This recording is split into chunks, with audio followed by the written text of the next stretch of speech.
all of it. But yes, as we said, we've got like the final minute here of, I think this is the co-main event when it comes to the prelims. So yes, we need to just keep an eye on this.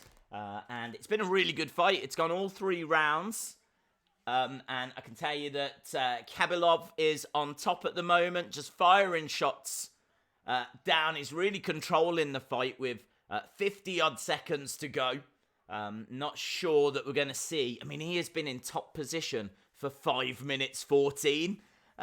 He's done a really good job of controlling the fight. And certainly this round. And yeah, we're down to the final 30-odd seconds. Let me say hello to anyone that's in the chat. Hello to everyone. Hello to Jason. Hello to LSW. Hello to KJ Carter. Team CB. Ha ha ha. Hope you are well. We're coming down to the final 15 seconds or so. And then we should be, after this, at the main event of the prelims. It is going to go to judges' scorecards. And that is the end of the fight.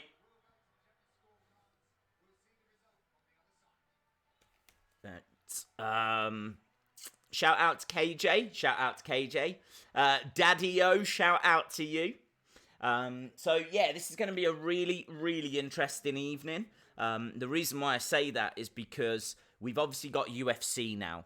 After UFC, we've got AEW and their pay-per-view. And then after that, we've got Logan Paul and KSI. Now, I am going to try to stream Logan Paul and KSI, but no guarantees because it all depends how long AEW goes for. So, I'm just going to have to wait and see, basically, how long all of that plays out for. So, I am going to try, but we will have to wait and see. So, talking of waiting and seeing, we need to just find out who's won that last fight. We should be going back to the judges in a second. And, yeah, man, what a night this is going to be. What a night. This is such an interesting UFC show because, obviously, it's in Moscow. So, it's full of Russian fighters. And, man, their training is so intense. They're so well-rounded fighters that there's some very interesting fighters on this card, which I am genuinely looking forward to seeing. We need to just go and get the result here, though, both guys. It's unanimous, of course.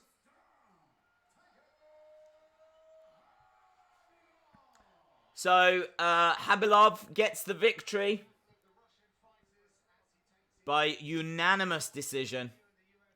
And he definitely deserved that. So that was our co-main event when it came to the prelims. That means we've got one more fight to go.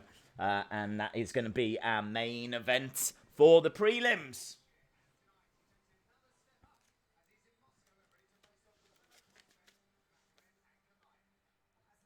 Ankalaev.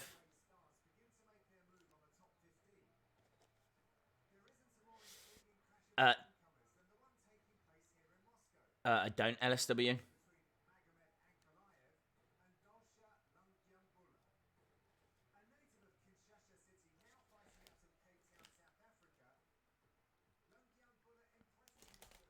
AEW full gear is $50. Yes, I heard that. That's very, very expensive, very disappointing. It's a little bit cheaper here in the UK than what you guys are going to have to spend over in America. I mean, honestly, I don't know what to recommend. You could try Watch Wrestling, but that's obviously an illegal stream and potentially could get pulled down and might not even be on there. So, honestly, I don't know. I don't know. I know that they show wrestling on there. But yeah, I don't know.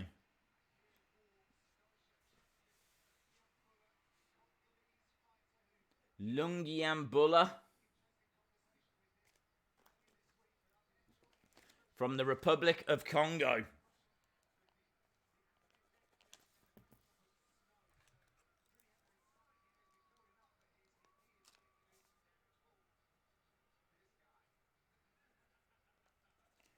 I really like this guy. I've only seen him fight, I think, once before. So I'm really interested in this fight. So I'm kind of getting drawn into it. So yeah, I am really into this. This guy is so explosive, so powerful. He's such an interesting prospect. Russians go, go, go. A lot's happening tonight. It should be good. It should, yeah. I mean, really looking forward to it. Lung Yan Buller, 6-fight win streak, 5 by knockout. Former EFC heavyweight and light heavyweight champion.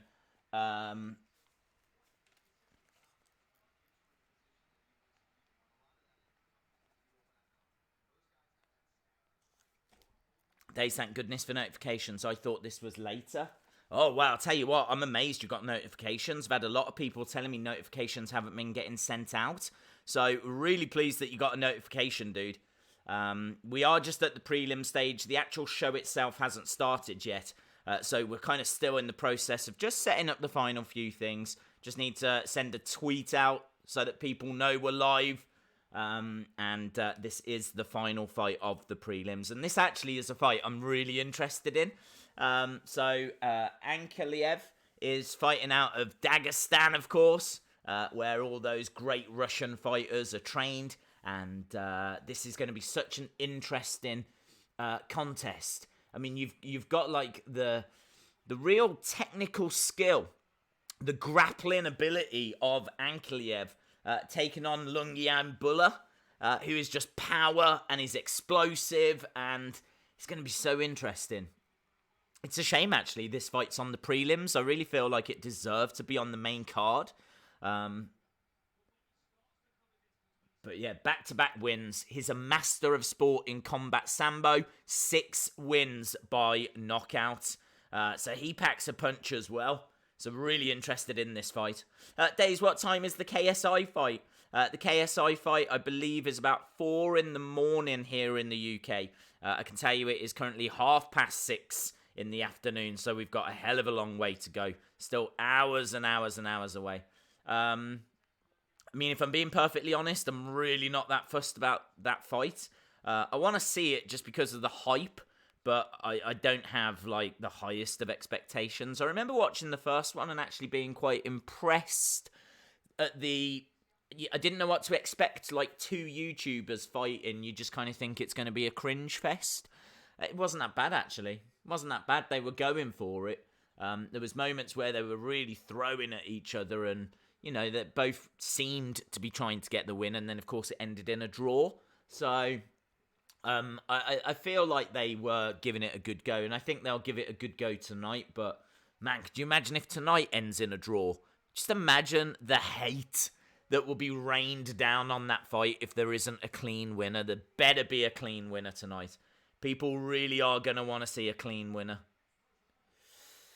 Right, we're almost ready to go to this really interesting fight.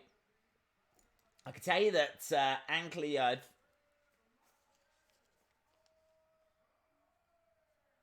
is minus 450, which is absolutely huge.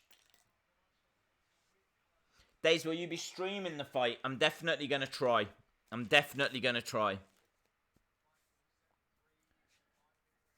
But AEW is my priority over that. If I had to choose between watching KSI, Logan Paul, or AEW, I would choose AEW. Right, we are underway then with this fight, and as we said, very, very interesting. Lung Yan Buller is someone who has got a lot of power, maybe doesn't possess the skill that Ankalaev has got. And Ankalaev, as a result, is a heavy, heavy favourite. Nice kick to the midsection. A little bit cagey in these opening exchanges. I mean, minus 450 is absolutely huge. It does put him as heavy, heavy favourite. What time will the AEW fight finish? Don't know. It's really hard to call. They could go on for 3 hours, 4 hours. I just don't know. I haven't seen them say what their finish time is going to be. I think it's going to finish at about 4 a.m, just around the same time that KSI Logan Paul will start. So I'm going to buy the fight, and what I'll do is set the stream up, and then hopefully we can just go and switch between the two. I know there's a lot of excitement about that KSI fight. It's just, I'm not as bothered, if I'm being honest. The thing is, I don't watch them. I don't watch those guys, so it doesn't really mean a great deal to me. I just know there's a lot of excitement, and people really want me to stream it. So where I can, I will try and do that for people. But yeah, otherwise, it's definitely I'm more into AEW, because it's a big night for them. Big night for AEW.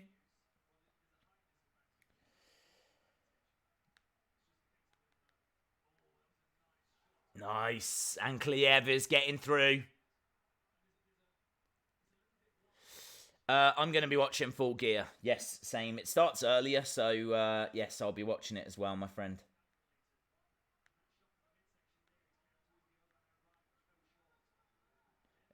UFC Fight Night. Do you want Brock Lesnar to come back to the UFC? I did want to see him, yes. I did. But it didn't work out, obviously. He ended up staying with WWE. Okay. I'm not sure this fight's going to go that long. They've already been getting through. He's backing away a little bit here, Ankleev.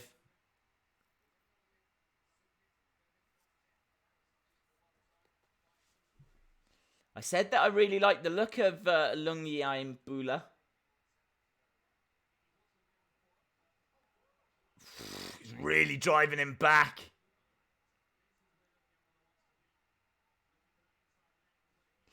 What time does Full Gear start? Full Gear starts about midnight, I think. So, yeah, I mean, I'm focused on this. Obviously, this will be on for another couple of hours. We're getting closer, about 15 minutes from the actual event starting. Ooh, went for a head kick there by Ankleev. Days, how you doing? What do you... Days, how are you doing? Did you watch SmackDown? What did you think? I'm doing good. Yes, I watched SmackDown. I thought it was around about an 8 out of 10. I thought that Bray Wyatt moment was absolutely incredible. I thought it was absolutely brilliant. And that, for me, really made the show. So, yes, I watched it and I enjoyed it. I'm glad you liked the Wrestling Days Superstar. Oh, yeah, it was really good. Thank you very much, Gaming Taylor. I was really impressed. BD Cool says, out of AEW and KSI versus Paul, AEW is the less predetermined of the two. Yeah, I mean, look, no hate from me. I've got no issue with those guys fighting. I know they've got a lot of fans, and I know there's a lot of excitement. But yeah, we are primarily a wrestling channel, so I will always prioritize the wrestling. Knees coming in now by Ankleev.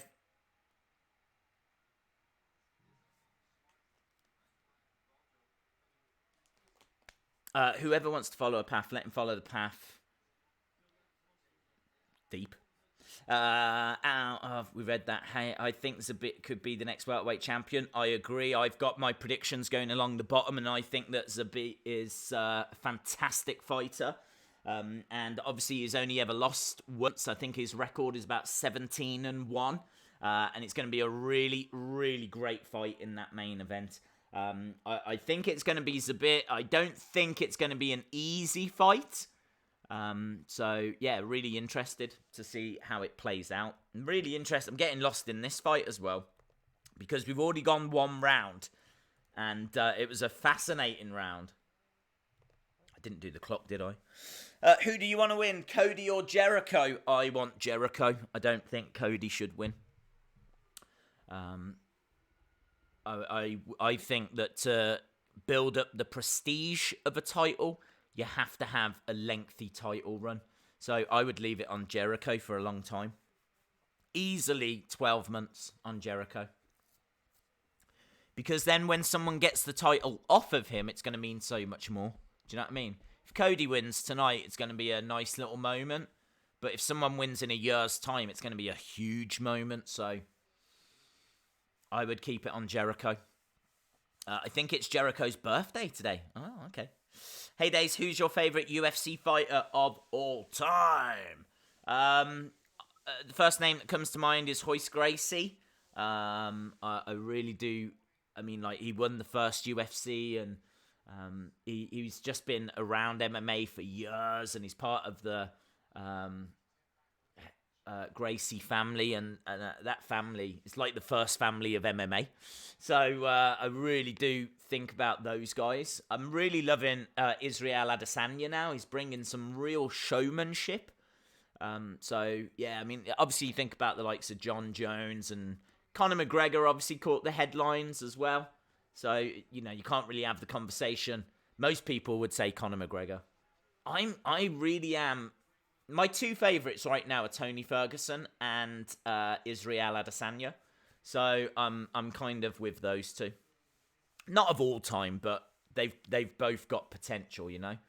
Like, Ferguson's an absolute legend anyway.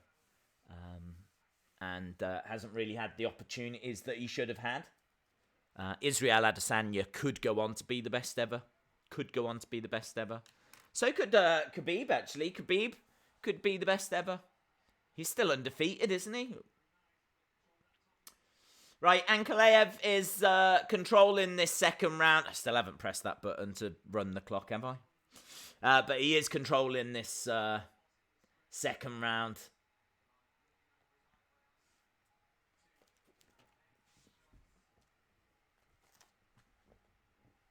Days, hope you're well. Really looking forward to watching the streams. Thank you very much, Alex.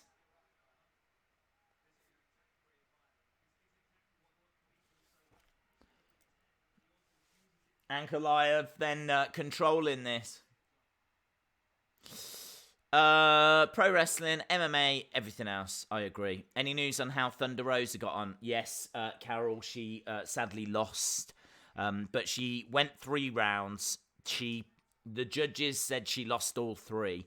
But she was given some good stuff as well. And I think she lost like 27-30. So she did lose all 3 rounds, but nothing disastrous. And as we said, she didn't get knocked out. She didn't get submitted. She was took it all the way to the decision. I could not find the fight. Afterwards, I tried to look for it, and I could not find it. But I found a little clip online, which I watched, and obviously saw the results. So Thunder Rosa doing herself absolutely proud. Absolutely putting on a great show, but just coming up short. And, you know, she was in, I think that was her first fight, and she was in there with someone that's already had like 6 fights, someone that's already got a few victories under their belt. So a little bit difficult for her to go in and go in against someone with that kind of experience. But she did well. She didn't get knocked out. She didn't get submitted, and it went all 3 rounds. And that was in San Antonio as well. So I don't know, it might have been easier to have watched it in America than it was to try and find it over here. I had a look to see if it was on the Fight app, and I couldn't find it on the Fight app. And of course, that's where you can watch AEW tonight as well on the Fight app. I think that's probably where I will end up watching it. Ankalaev was absolutely driving in those forearms. I mean, the control time for Ankalaev in this round has been pretty much the whole round. Referee is keeping a close eye on things here. He is wearing him down.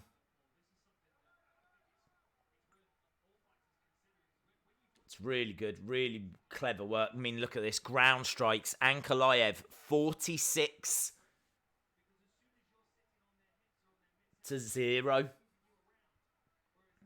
He's just getting battered. There's blood coming down the side of his head here for Lungyan Bulla.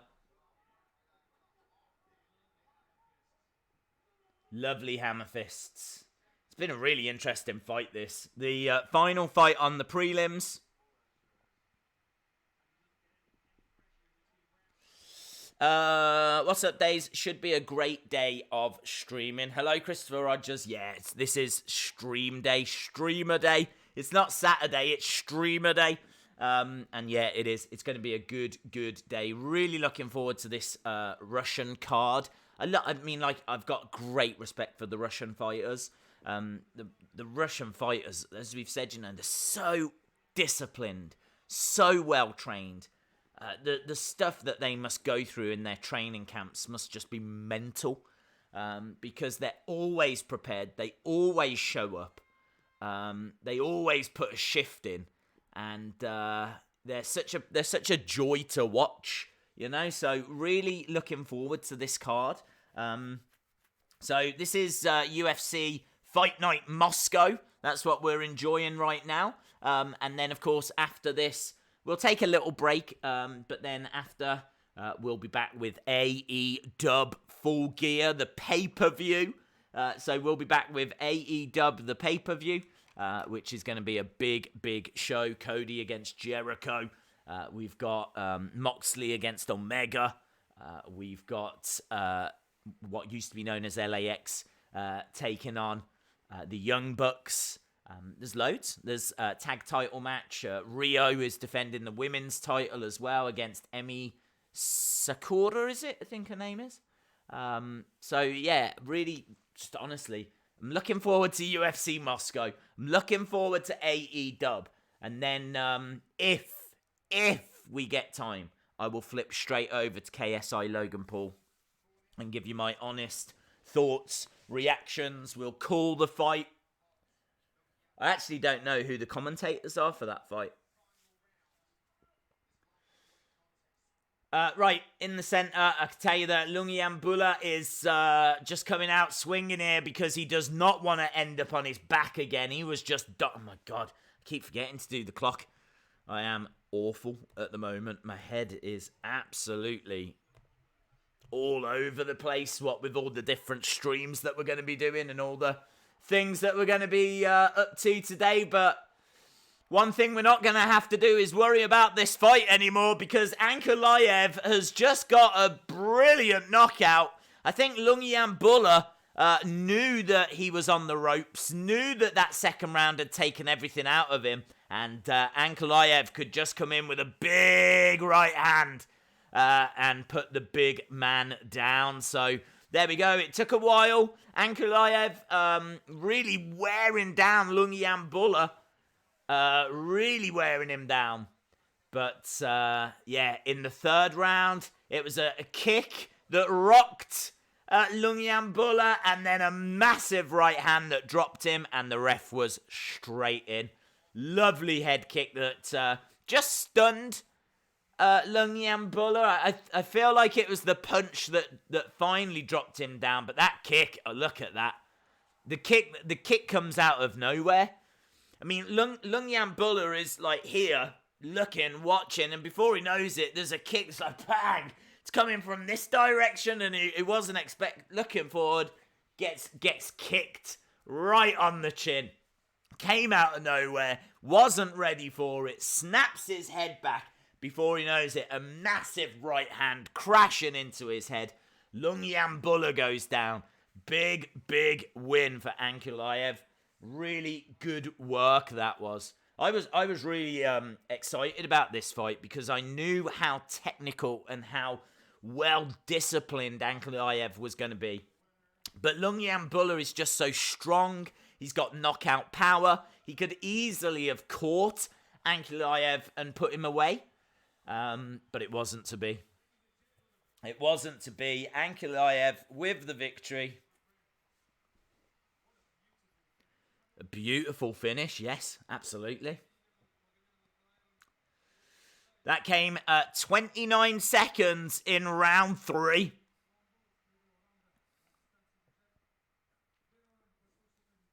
Days, do you remember the last time you had to do multiple streams in one day? Do you know what? No, actually, I don't remember the last time I had to do multiple streams. This is very unusual. It's very unusual to go from one stream to the next stream and whatever, but very enjoyable. I love UFC. You never know what you're going to see. Obviously, this for me is like, it's like the evolution of combat fighting, you know? Like, obviously, MMA just was not around, like, in the early, mid 1900s. And then as you got towards the end of the last century, that's when it started coming in. You had, like, the different disciplines. Of course, you've had martial arts, but we never saw mixed martial arts. So this is still such an early sport. You know, this is still one of the first MMA fights actually involved a wrestler. We have spoken about it before, but if you go back to 1977, I think it was 77, it was Antonio Inoki, the man who helped found New Japan Pro Wrestling. He took on Muhammad Ali. So Muhammad Ali was in one of the very first MMA fights because he was obviously the boxer and he was taking on a wrestler, boxer versus wrestler. Muhammad Ali versus one of the best wrestlers on the planet, one of the all-time legends, one of the all-time greats, Antonio Inoki. And it ended a draw, I believe, because what happened, some of you won't have seen the fight, but what happened was Antonio Inoki dropped onto his back and just constantly used his legs to try and keep Ali kind of away. And every time Ali was coming forward to throw some punches, Inoki would just use his legs. And to be honest, it was a bit of a boring fight. Like, it wasn't a great contest. Probably didn't help MMA. Like, had that fight have been a big success, you might have seen MMA really explode a lot earlier than it did. Like, it could have been a massive deal throughout all of the 80s. But I don't think that fight did it justice. I don't think that fight really helped. And as a result, you know, we had to wait until the 90s when they finally put on UFC 1. And there was other MMA like shows that were going on around that time, but obviously it was the 90s when it all exploded. And yeah, you know, I really enjoy watching UFC because it's relatively new. It feels like the evolution of combat fighting. And it's kind of, it's right up there now with boxing. You know, if you've got a stacked UFC card against a stacked boxing card, like, both shows are going to draw big numbers. Big numbers. UFC can do easy 1.5 million pay-per-view buys. Easy. If it had the right card. It could do 2 million. They're just showing us the main card. Of course, there's 6 fights on the main card tonight, so certainly enough there for us to get our teeth into. And I am going to do a better job of controlling the clock as well. So let's change this over because we've obviously got our first fight coming up, which is going to be Gamzatov versus Farias. The Abreu. There we go. It's going to be a little while until we get to this fight. They normally make us wait 10 minutes or so. So we can just kick back and have a little chat. But we are finally starting now, which is really good to see. Of course, I am a little bit worried that some of our regular UFC community members might not join us because this, of course, is a slightly different time for us to be streaming. And not only that, there's a lot of dramas going on with the Wrestling Days Twitter account. I still have not managed to get that resolved. In fact, I still haven't. It's been over 24 hours since I last heard from Twitter regarding the situation. So, waiting to see what Twitter are going to do about it. Very frustrating. But anyway, we're here. We're watching UFC Fight Night, and we are going to have one hell of a day. Hello to Evan Harris. Hope you are well. I have a feeling that MJF is going to cost Cody the AEW Championship. Yeah, I've seen a few people saying this. I just don't know. Is it too soon? He said that he would never turn on Cody because Cody brought him in to AEW. He's his mentor. I don't know if it's too soon or not. I feel like it would be a good way out of the match, like a DQ win for Cody means that he wins, so he can compete for the AEW Championship again in future, but he doesn't win the title on this time, and MJF will be an opponent. Cody versus MJF would be a great match. Cody would have to put MJF over. He would have to put MJF over. And yeah, so Jim, I agree. I think they could go that way. I heard The Fiend will face The Undertaker at WrestleMania 36. Muhammad Ali wasn't going to take part in that match unless Inoki was lying down. You're right, BD Cool. There was lots of stipulations, things that they were allowed to do and not allowed to do.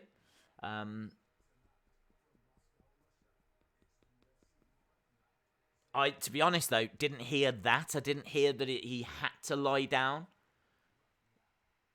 Maybe he did. But I know there was lots of stipulations. Both parties had lots of stipulations in their contracts, otherwise they wouldn't take the fight. Then both had a lot to lose. Both were very proud fighters. Days, I'm so excited for NXT this week. I heard rumours that the OC will be in War Games with Balor. I can only stay for an hour of the Full Gear stream because I'm going to Glasgow, so I've got to be up early-ish. Do you know when Slam Attacks will be sent? Probably the end of this week, Ben. Probably the end of this week.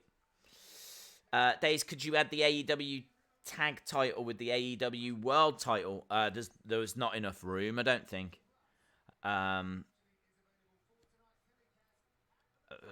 don't know. Because then we'll end up adding the NXT tag title. We'll just add in titles. I don't know. If it's something that you really do want, then we can maybe look at it and try and fit it on the screen. We've got Dan Hardy, we've got Paul Felder, we've got John Gooden.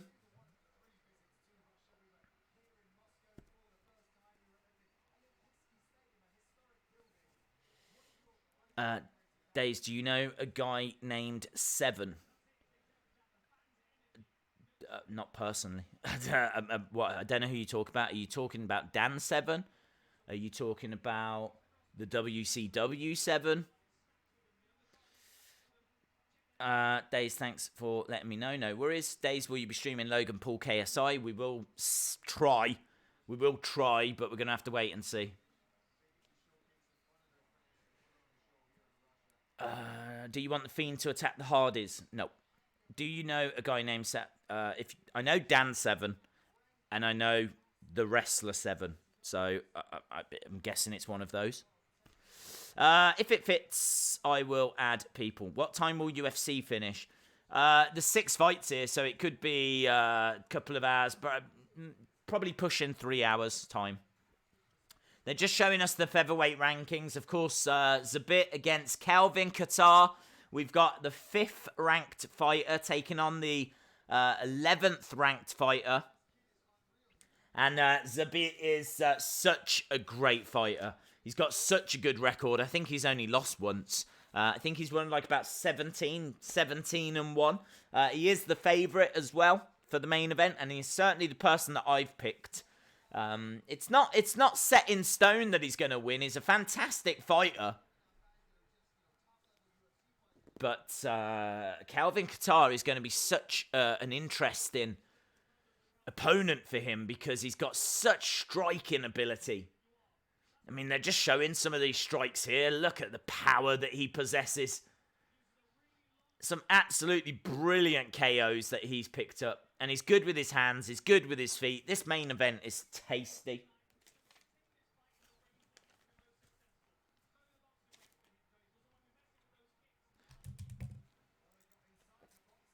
They're just showing us the face-to-face from yesterday.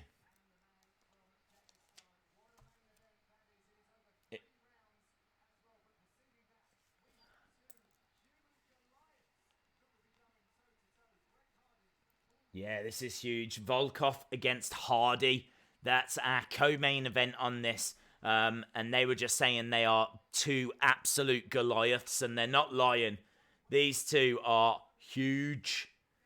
2 big guys.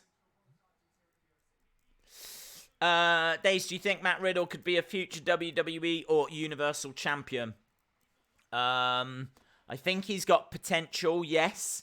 I think that he is not the easiest person backstage. He speaks his mind. I don't think he's going to really toe the line if he doesn't want to toe the line. And I just don't know if he's going to be a company person. As bad as that sounds, do you know what I mean? If he says something wrong on Twitter or puts a foot wrong backstage, it does make a difference in regards to your chances of being a champion. I think that he's legit. I don't think he's got the body type that Vince likes. Vince likes the Brock Lesnar big body types. He likes the Braun Strowmans. Matt Riddle's quite slim and slender. But saying that, I suppose no different to Daniel Bryan being a champion. And I suppose really no difference to Kofi as well. Fiend is a bit bigger. Fiend has got a bit of, Bray Wyatt's really bulked out. So I think that he's got a few challenges, but I think he could get there eventually. And of course, Matt Riddle used to be in the UFC. Does not speak highly of Dana White and the lack of opportunities that he received in the UFC. I used to watch a lot of UFC, but I just stopped. It's good, man. I've always been with it. Gamzatov.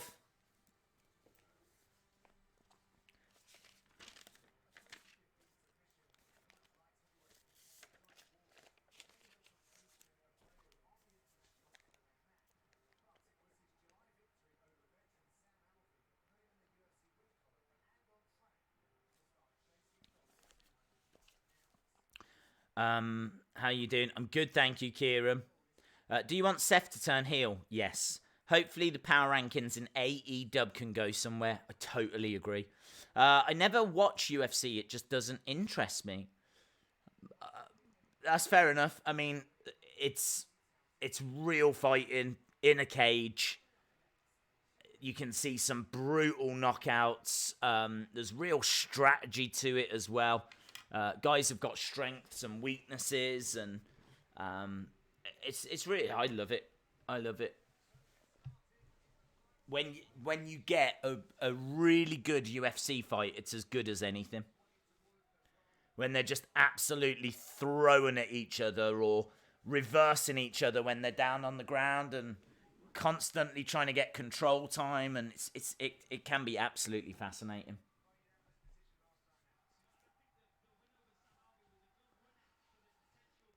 Daisy, streaming full gear tonight? Yes. Days, when this stream ends, will you be starting the AE stream straight after? No. This will go on for maybe 3 hours, so this will go on till about 10. AEW won't start till midnight, so no, we won't be starting the AEW stream straight after. There'll be a slight break in between the two of a couple of hours. Why does Vince love those body types? Vince loves those body types because he's a big believer, and I agree with him. I do not disagree, but I'm a big believer in something called the airport effect.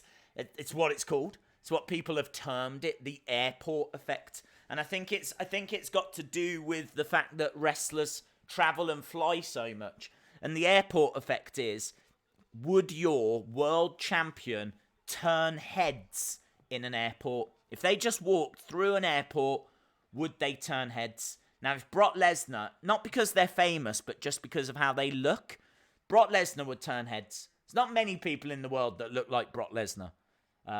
Absolutely jacked, huge, just solid as a rock, you know? The Rock would turn heads. Hogan would turn heads. Andre the Giant would turn heads. You know, that's why Vince liked people like Psycho Sid. And why you like people like Diesel. All to do with that airport effect. Bruno Sammartino would turn heads. Superstar Billy Graham would turn heads. Braun would turn heads. Lars Sullivan would turn heads. You know, Lars has got great opportunity to go on to become a champion if he just looked after himself a bit better. Obviously, he's picked up an injury now. And obviously he had all the Twitter stuff that he was going through before. And yeah, so the airport effect. That's why. If someone sees you at an airport and they find out you're the wrestling champion of the world, you know, they might be encouraged to tune in. See what you're all about. Whereas, you know, someone like Rey Mysterio walks through or Matt Riddle walks through, are they going to turn heads? Matt Riddle will if he's wearing flip-flops.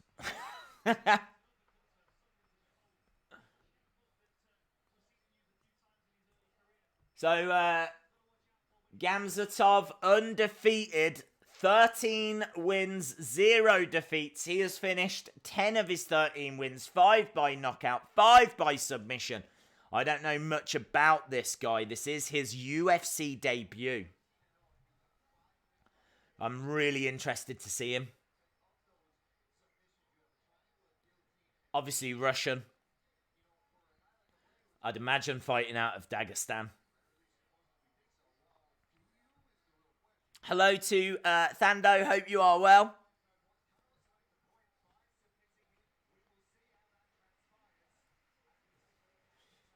So we're going to see Taylor the tape now. Gamzatov is 29, is 6'2". He's got a slight reach advantage.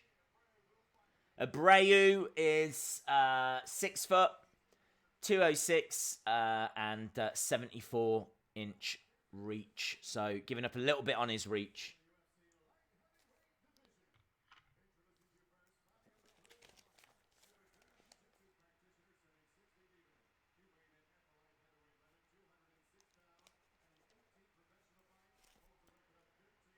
So Abreu is plus 125, fighting out of Brazil, 15 wins, 3 defeats.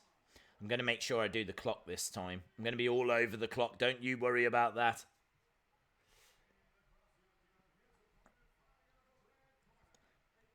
Fighting out of Dagestan, Russia. Minus 155. He is favourite. MMA record is perfect. 13 wins, 0 defeats.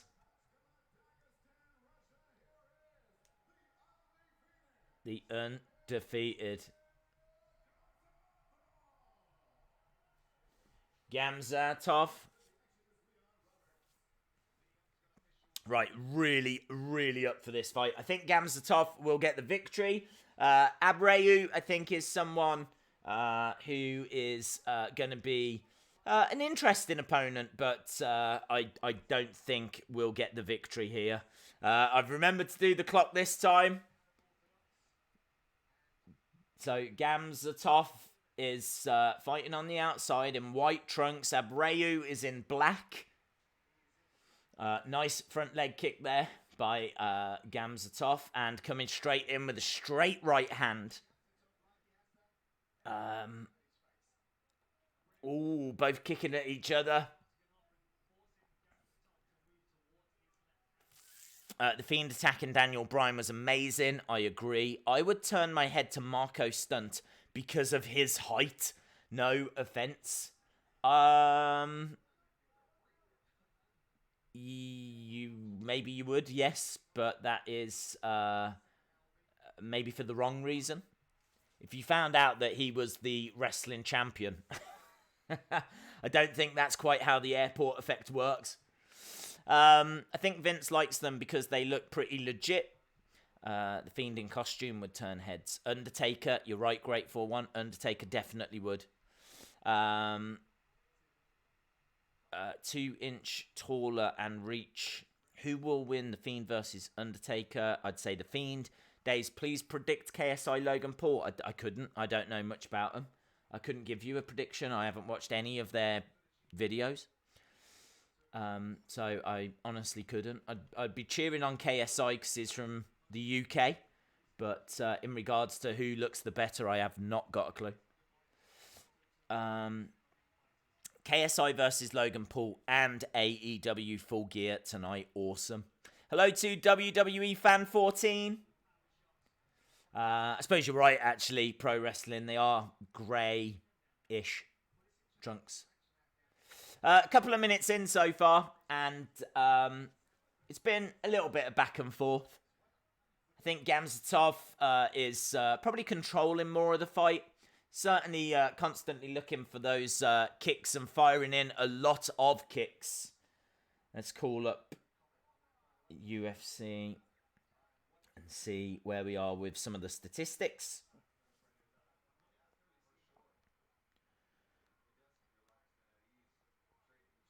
Both guys seem quite relaxed, actually.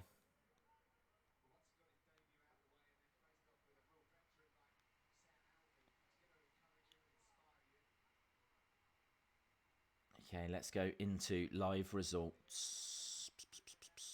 That is not where I want to be. I want to find out strikes and significant strikes.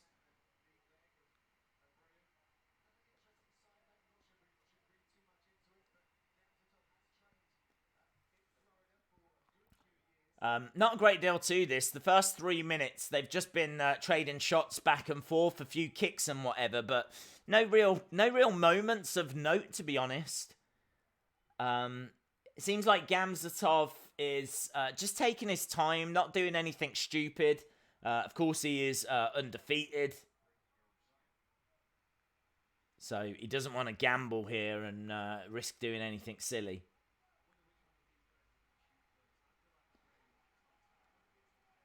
Crowd are getting a little bit restless as a result. I was really hoping for more from this first round in particular. We've got 1 minute 20 left, and as we said, not a great deal to report.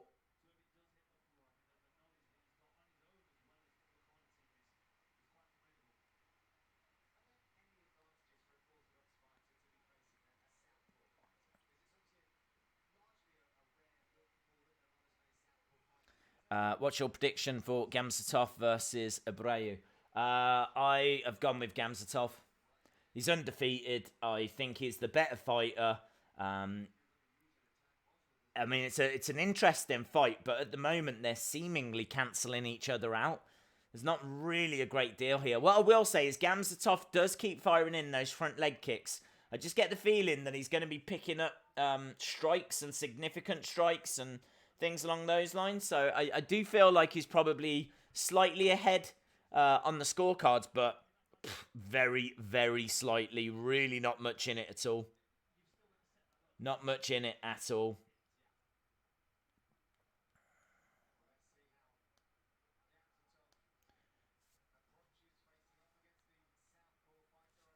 We're coming to the final stages of this, and that has been a really awful round. It's been a really awful round. Wow. Not a great advert for the UFC, that round. Just a very light applause from the crowd. The crowd really weren't into it either. I'm good, thanks. Huskus is a legend. Hope you are well. Impact Wrestling has Turning Point tonight on Impact also. I've never ever got into Impact Wrestling. I could watch it, but it would just be really hard to fit it into the schedule, to be honest now. I think what with AEW, WWE, and then my...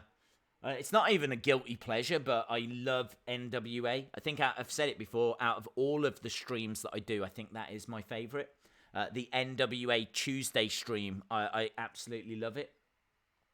So, yeah, I'm very much looking forward to Tuesdays. I'm looking forward to tonight, though. I'm looking forward to AEW Full Gear. I'm looking forward to a decent round of UFC. Of course, UFC 245 is coming up as well. Usman taking on Covington. That is going to be a fascinating fight. Back to the action then. Round 2. Let's turn the clock on. Boosh. Right, Gamzatov, I really want him to go through the gears a little bit now. I think he had a solid first round. I think both guys had a solid first round. I think they laid the foundations, but I think they need to deliver so much more. You know, they're just not really committing to anything, not really going for anything. It was very, very cagey. Lots of front leg kicks coming in from Gamzatov, and I just feel like he can deliver a lot more than that. I think there's a lot of respect in there. Abreu is someone that definitely packs a punch, definitely has got a lot of power. You don't want to be on the wrong end of a clean strike from Abreu. So maybe that's that. Maybe Gamzatov is just giving him a bit of respect in the early rounds. Just maybe trying to wear a bit of that cardio down. Just try and take a little bit out of his tank. Try and find and wait for the right opportunity as well. Not race into anything. I suppose it's hard when you're undefeated, you know, to take chances. I suppose you've got to give Khabib such credit for that. I mean, he is undefeated, and he just doesn't care, does he? He'll go in against anyone, and obviously he's fought Conor, and he's got that massive fight against Tony Ferguson coming up, and yeah, I think when you're talking about the all-time greats, at what point do you start talking about Khabib? I mean, I suppose there's an argument his name should be in the conversation already. I don't feel that Khabib gets the respect that he deserves.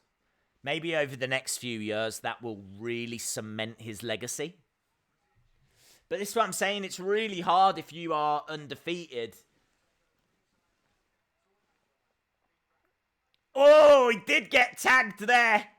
A roundhouse right. Didn't have the power behind it that Abreu would have wanted. But he did get through. He did get through. If he just had a bit more snap on that, it could have created a bit of an opening for Abreu.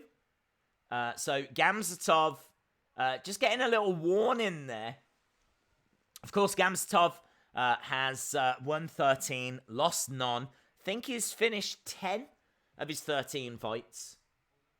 So he's not used to going the distance. He finishes more than he gets decisions. Oh, I tell you, Abreu is starting to really pose some questions now. Abreu is starting to really ask some questions. Gamzatov getting clipped and getting caught a few times. Kicks Gamzatov 23, Abreu 8. This has been a better round. There's been a few little moments in this round that have really given it a bit of interest. Abreu finding a few ways through. Still hard to know which way this is going. It's still very, very close. They are very, very athletic. Very athletic. Of course, this is a light heavyweight division and fight, and what a division that is. Full Gear is going to be so good, says Team CB. Let me know, Team CB, what fight are you looking forward to? In fact, everyone let me know. Out of the whole night, out of UFC, AEW, and KSI versus Logan Paul, what is the fight you're most looking forward to? Out of the whole rest of tonight, what is that fight? What is that fight you're looking forward to? Nice. Yeah, great takedown.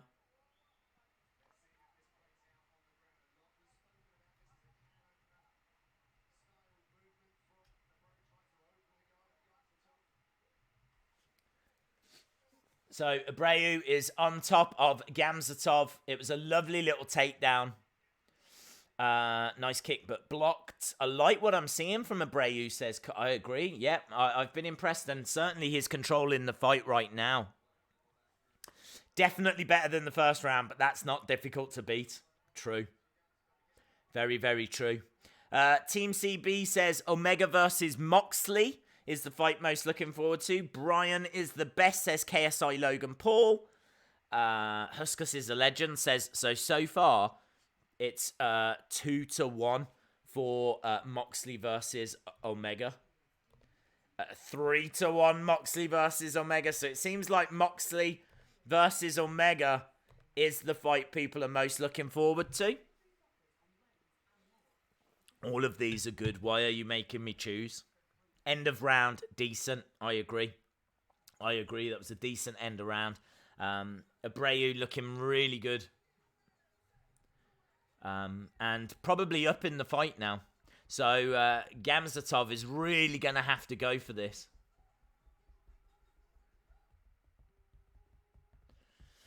And around this, does AEW start tonight or next week? AEW tonight. I think it's midnight that it starts. And that will be Full Gear. Of course, we've got this great UFC show that we're going through first, though. And we're just about to go to the third round.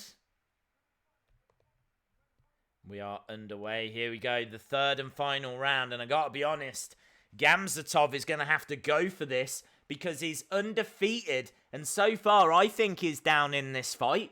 This is not how I expected it to go. Gamzatov, I think, has been too cautious. He looked too cautious in the first round. Didn't get the advantage in the second round. And he's got to go for it.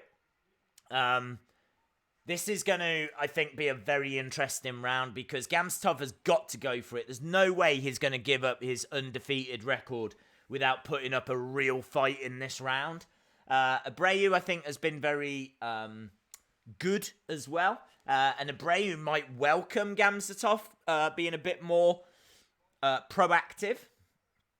I think it probably suits, catching the leg. Nice left by Gamzatov, but not a great deal of snap behind it. Nice body shot. Yeah, I think the fight so far has actually suited Gamzatov by not committing a great deal. It's meant that Abreu hasn't been able to counter with much. If he's going to go for it now, Abreu is going to definitely start throwing counter shots. And so Gamzatov is going to have to gamble here. He's at the point now where, normally he's either got the fight won or is ahead on the decision, on the judges' scorecards, and I just don't think he is. I think that Abreu has looked the better fighter. The only thing is that Gamzatov has been firing in a lot of front leg kicks and picking up significant strikes. But I just think Abreu has looked the better fighter. So, yeah, these next 3 minutes are going to be absolutely fascinating.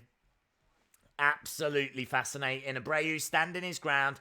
Gamzatov is still not coming forward and going for this. He's still standing off. He's still trying to find that perfect opening, and he's going to run out of time. I don't know if that perfect opening is going to arrive. So he is moving forward. Abreu is the one that's on the back foot now. 2 minutes 40 on the clock. This is tasty now. This is good. This is good. He lunges forward with a big right hand, Gamzatov, but doesn't really connect with it, and Abreu just backs away. Abreu just firing in the odd little shot now, and again backing away. Head strikes, 13 by Abreu, 4 by Gamzatov. Gamzatov has thrown 54 and only landed 4. That's 50 strikes that have fallen short. Kicks to the body as well. Coming in by Gamzatov. Gamzatov now, I think, is getting a little bit desperate, and he knows it. We're starting to see some real intent. Big right hand to the body by Gamzatov. Abreu coming back with some kicks. Looking to fire forward with a big right hand. Abreu, though, standing his ground in the centre. Gamzatov as well. Gamzatov is moving forward. I'd say Gamzatov has had the better of this round. Not by a great deal. I do feel like a takedown or something could really swing this in someone's favour. Really, the scores are going to be that close. But for me, if I was judging it, I'm still with Abreu. And Abreu goes round the back into the clinch. Back elbows coming in from Gamzatov. Gamzatov just has not had enough intent. Certainly not in those first 2 rounds.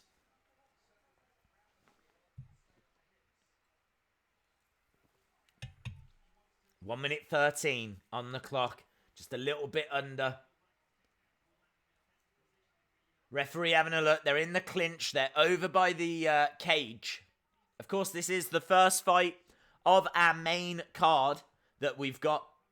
First round was awful. Second round was a little better. Third round has been good.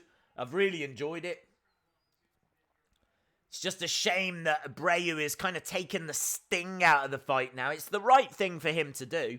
He's just holding Gamzatov. Just trying to take the sting out. Knees coming in to the body. Right, they break apart. Gamzatov has got 30 seconds. He's got to go for it. He's got to lunge forward, but Abreu tries for the takedown and can't get it. This is the problem that Gamzatov has got. He's put himself in a bad position. Abreu now can just run down the clock. Thankfully, he didn't get the takedown because I think that would be it. I think Gamzatov has still got an opportunity here to pick up the victory. And that is the end. That is, if I was scoring it, I would be giving that to Abreu.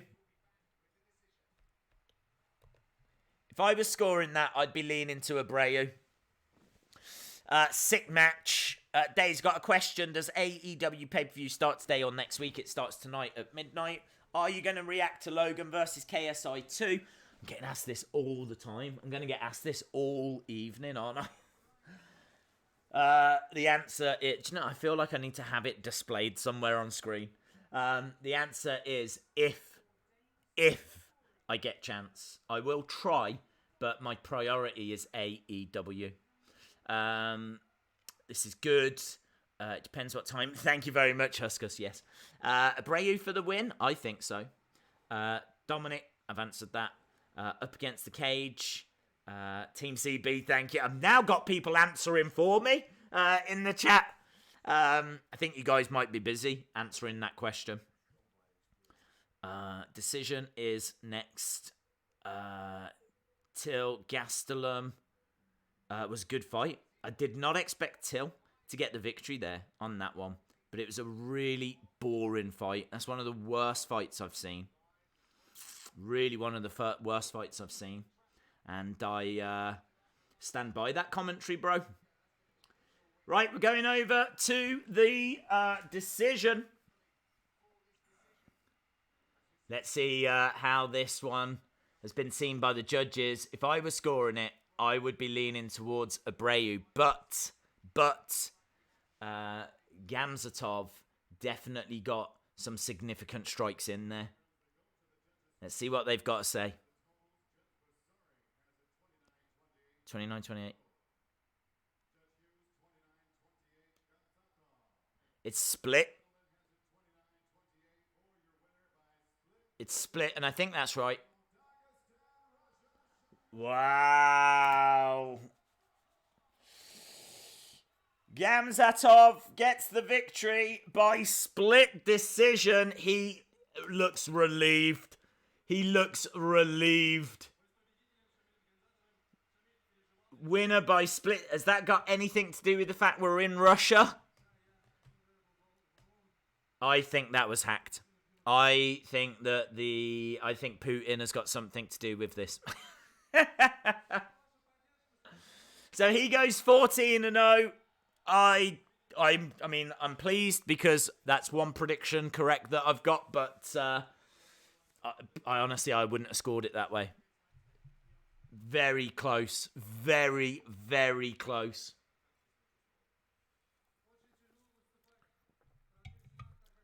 Abreu didn't win. I know.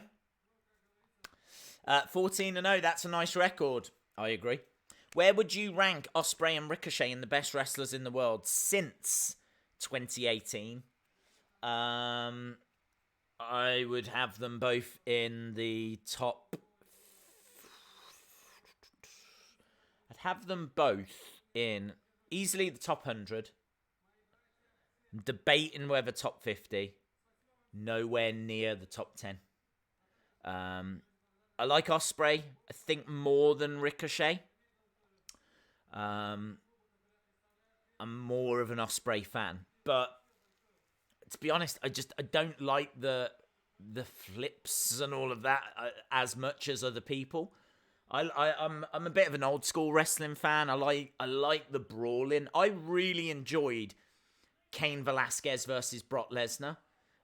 In my eyes, that was a really good wrestling match. That was a wrestling match. That was two guys actually wrestling, actually grappling, actually fighting, trying to get an advantage. And I really thought that was a decent match. A solid for what it was. Yes, people can say it was too short, but if you watch the UFC, you see a lot of quick finishes. You see a lot of short matches. It's not out of the realms of realism. The other thing as well was that Cain Velasquez's knee was injured, so he was never going to be able to work a long match. So I really enjoyed that fight. I thought it didn't outstay its welcome. Didn't know which way it was going to go. It felt and looked very realistic. I thought the striking looked decent. That's the kind of fight I like. I really hate, do you know what I hate? Do you know when all those wrestlers are on the outside of the ring looking up, yeah? And someone flips over the top and lands on top of them. I don't get that. I struggle with that. Just move out the way. Like, honestly, if you were standing there, if it was you and you saw someone flipping up in the air, you wouldn't do that. You would surely move out of the way. You just move. Do you know what I mean? Like, it's your natural reaction to get out of the way. So yeah, I don't like those kind of spots. You know, those manufactured spots. There's a few, and I do feel like you get a lot of those kinds of things in Ricochet matches in particular. So no hate on Ricochet. Stuff he can do in the ring is incredible. I think that he certainly is eye-catching and brings eyes to the product, but nah, I mean, I'd sooner watch a Pete Dunne match than a Ricochet match. Pete Dunne, you're not seeing Pete Dunne flipping all over the place. He's doing like joint manipulation and stuff like that, you know, some proper good old school wrestling stuff. But I appreciate the kids out there, and a lot of wrestling fans really like the flipping around and everything. But yeah, I've never been the biggest fan. I think elements of it works. I suppose for me, it's like too much of something is a bad thing. So too much of like the aerial stuff actually for me takes away from the match. And there's a lot, I mean, like one of the most controversial matches, if you don't know anything about wrestling, okay? If you don't know anything about wrestling, watch Ospreay versus Ricochet. From about 2016, I think it was 2016, maybe 2017. Ospreay versus Ricochet. Watch that match and see how you feel, because it really split opinion. These two were just flipping all over the place. Some of the stuff they were doing was absolutely insane. So yeah, they were flipping everywhere, and yeah, it was it really split opinion. I didn't mind it, but I didn't love it either. I felt like too much of one thing, you know, turns it bad. It's like if you love chocolate cake and you're forced to eat 3 of them. Probably going to be sick. Emeev versus Martin is next. Let's change this over.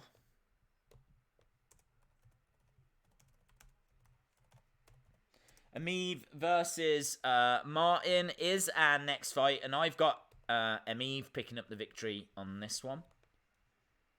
We will run down the tail of the tape, but of course, I want to just finish speaking to people that are in the chat. Darren Till or Yoel Romero, my money is on Till. Till's past couple of fights obviously didn't go the way he wanted. Then he switched division and had a really boring fight against Gastelum. I mean, the crowd were booing. Dana White even just distanced himself from the fight. Said, like, you know, the co-main event wasn't what we were looking for. So it was trash. Dana said it was trash, pretty much, by saying it's not what they were looking for. And honestly, I just don't think, even though Till picked up the victory, I just really don't think that he's put himself in a good position. I really don't think he's put himself in a good position. I don't expect to see him high up the card next time. I think he'll probably be on like main event of a fight night, or something like that. But I'm not sure I see him being on like a proper pay-per-view card. I just don't think he impressed. I also like Brock and Kane. So to answer your question, I really like Yoel Romero. I also like the Brock and Kane match. People just hate because it's MMA related. I agree. Big Jurgen, I absolutely agree. I think there's a lot of I don't want to use the word snobbery because I don't think that's fair. But I think wrestling fans hate outsiders coming into their sport. By and large, I'm not talking everyone, but I'm talking the majority. You know what I mean? They've got their favorites. They like NXT. They like to see people coming through the ranks. They like to have seen people that have worked the indies, blah, blah, blah. So now, you know, you've got some retired MMA fighter moving over. People don't like it.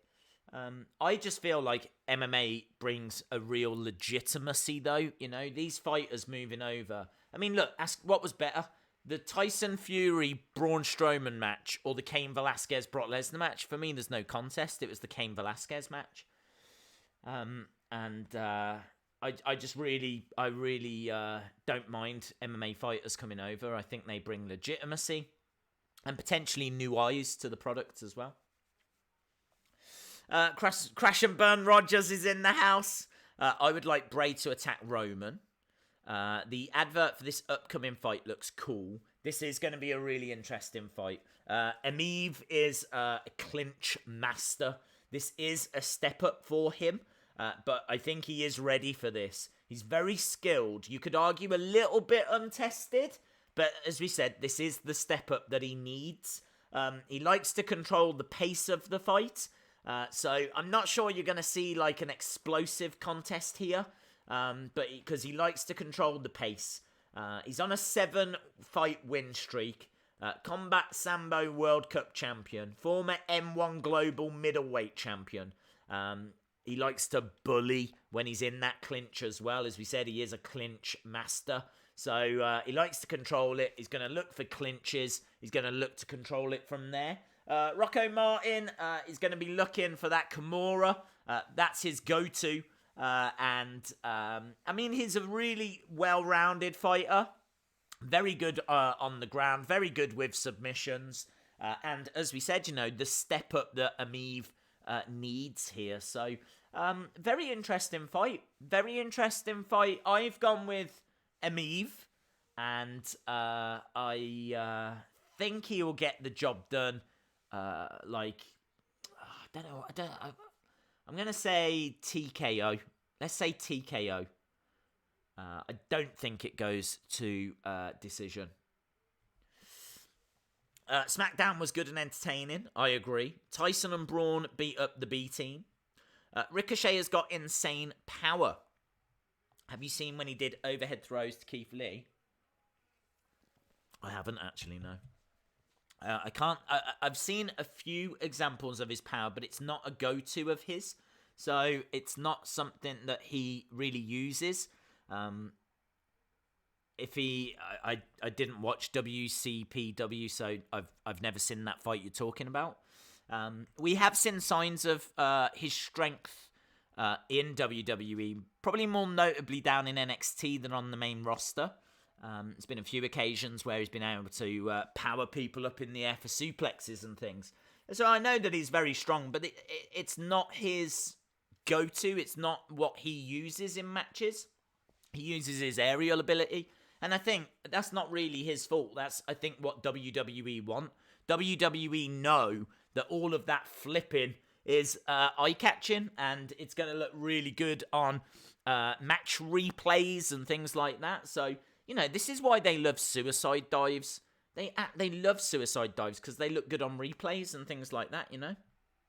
So some of it is not Ricochet's fault, but the thing is, Ospreay is not in WWE, so Ospreay can mix it up a little bit better in New Japan.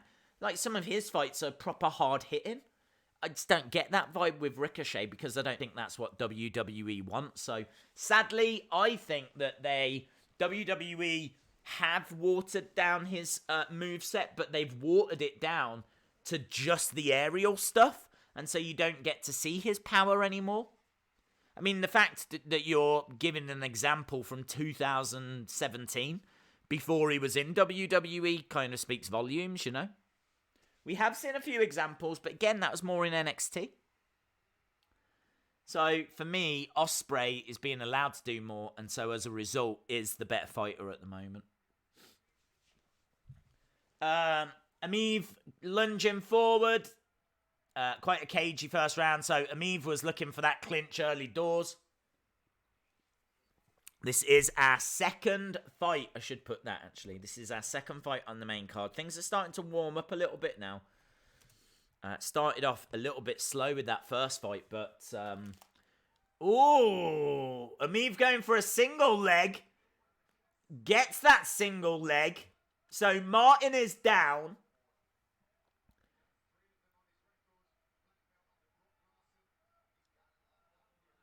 He's looking for the Kimura. Martin's trying for that Kimura. Emeev, though, has held on. We said that he looked for that Kimura a lot. And he was looking for that Kimura again. I think it was a Kimura that Brock beat Cain Velasquez with. Oh, he's getting it. He's getting it. Look, Emeev is just holding on to his fingers. Desperately trying to avoid that Kimura. If he gets the Kimura, it is done. Emeev is in trouble here. Emeev, though, is using his strength. And he's got a much better grasp. That is really good work by Emeev. That is really, really good work by Emeev. He was literally fingertips away there from getting put in the Kimura and submitting.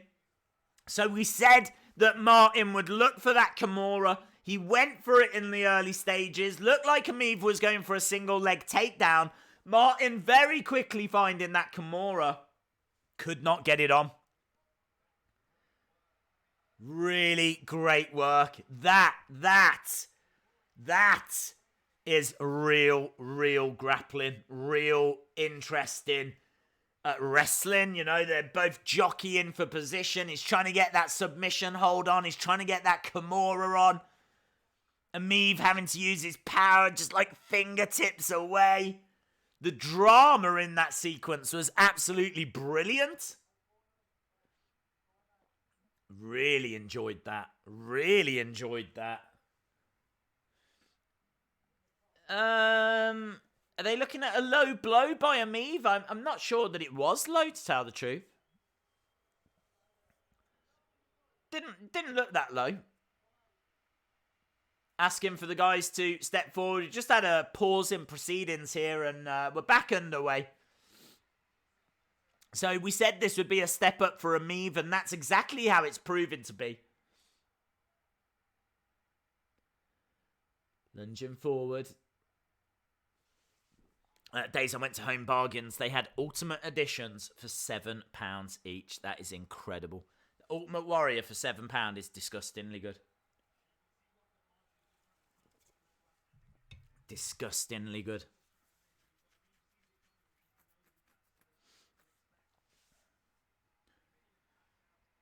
Good work to get out of it. Yep. It's cool hearing the ref. They just had a quick timeout. They did. Days, your energy has enlightened my day. Big fan. Thank you very much, Zed. Appreciate the kind words, my friend. Got to see KSI Logan Paul. So much talking about KSI Logan Paul.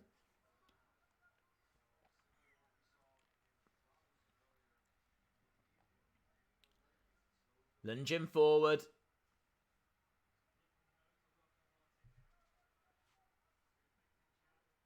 So, Emeev, amazingly, we're still in round one here. 20-odd seconds on the clock. Of course, there was that little timeout. Really great round, though, with the drama where he went for that Kimura. That's definitely going to give Emeev something to think about as we approach round number 2. And there we go. That's the end of the round. We're moving into round number 2. Good work to get out of it. Dave's going to get a shout out. Yes, shout out to TU. Is that TU? Pro Wrestling, disgustingly good. Sean Reset says, hey Days, did you get some sleep before this UFC stream? Yes, I did, actually. I got a fair bit of sleep. I was quite tired, so I stayed up, did some videos about The Fiend and whatever, got that reaction video up, did some work after SmackDown had finished, and then went to bed, got a good, 8 hours sleep, so I am feeling quite refreshed, feeling quite good. I just wish that my Twitter account was sorted. That's the biggest headache I've got at the moment. Just trying to get that Twitter account resolved. But hey ho, it is what it is. This is Streamer Day, and Streamer Day off to a decent start so far. We've had some nice action.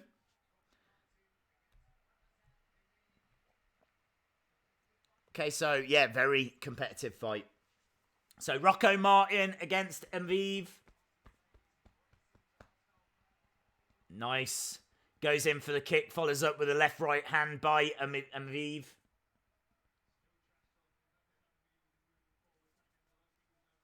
Yeah, there is a lot of trash talking going on. Martin likes to run his mouth in there. I like Rocco Martin. He looks like a really good fighter.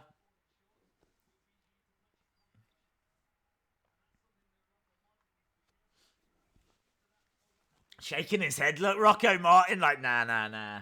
Nowhere near, mate. That hand was nowhere near. I think Abreu lost to Zawada. Am I right? I didn't see it, actually.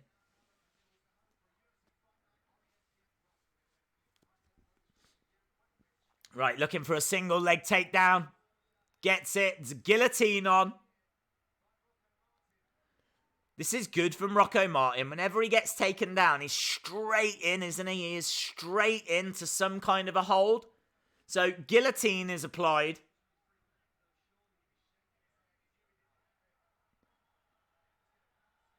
And now this is going to be an opening for Emeev. Emeev driving Martin back to the side of the cage.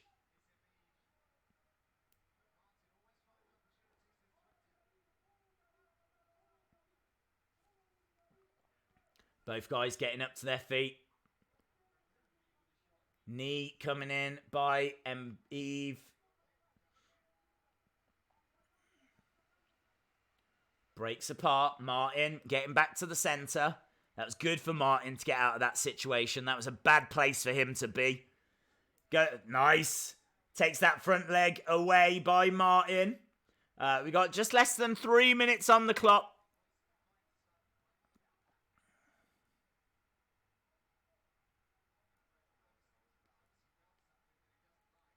Yeah, Martin doesn't seem very comfortable. I want to be a YouTuber. Thanks for inspiring me. Your videos are great. Thank you for the good work. Thank you, Pro Wrestling. Thank you for the support. Emeev going down, trying to grab the legs of Martin. UFC, yay. It has been a very interesting fight, this one. Martin, so good on the ground, constantly finding submission holds. Hard to score, though, because Emeev has probably been the more aggressor on the feet. Both guys in the center. Little bit of blood coming down the nose of Martin now. Martin has fired 11 leg kicks, landed 11. 100% success rate when it comes to the kicks from Martin. 1 minute 40 on the clock. Emeev backing away. Martin stepping forward. Oh, big right hand. That got through. That got through from Emeev. Emeev with a big right hand drives Martin back. And again tags him another couple of times.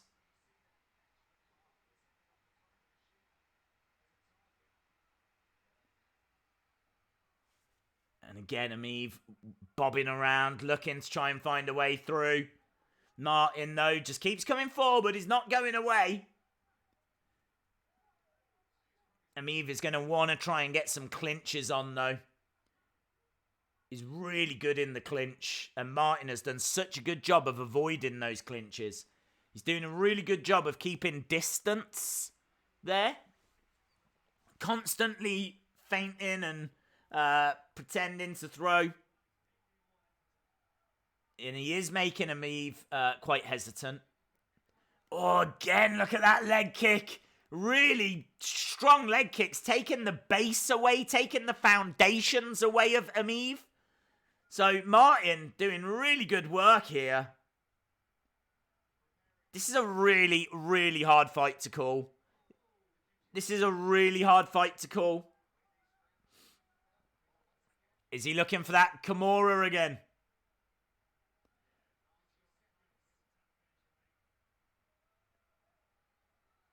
Emeev. And that is the end of that round. Fascinating stuff. I think I am a real fan of grappling. I think I'm a real fan of watching people trying to get the advantage and watching people try to change positions and just try to set little traps, and I really enjoy watching that unfold. I wish there was like a little bit more of that in like WWE. So they're saying to Emeev that his calf is beaten up. You've got to try and win this round. That's the advice they're giving to Emeev. Really interesting. Paul putting on a clinic tonight. Think the guy can go far in boxing. I promise the man got skill. I hate YouTubers and love boxing. Okay. I honestly have not seen enough. I have not seen enough. Or anything, actually. I say enough. I mean, I've seen like 2-second clips and things on YouTube. But I've not seen any videos of them training or anything like that.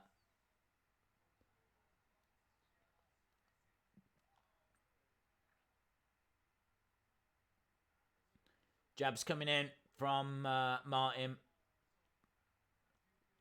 I did hear KSI saying to Logan that he couldn't fight backwards.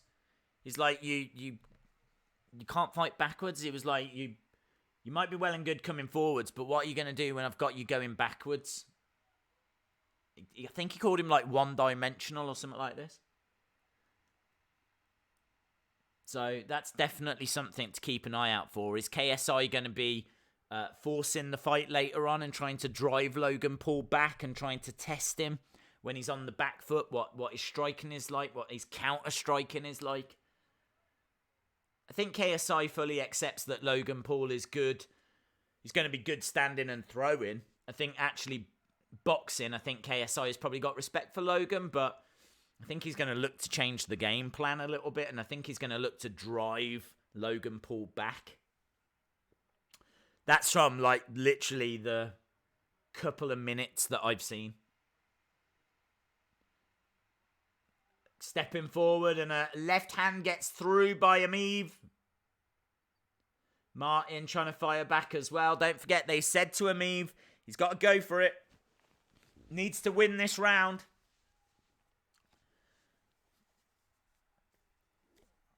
Again, we're in Russia, so are the judges going to lean towards the Russian fighter?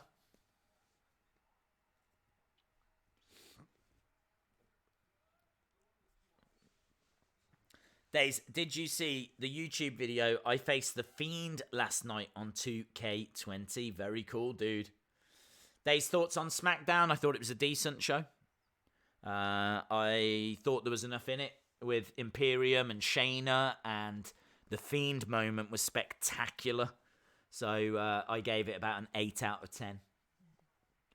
I wouldn't go higher than an 8, but I thought it was a solid show.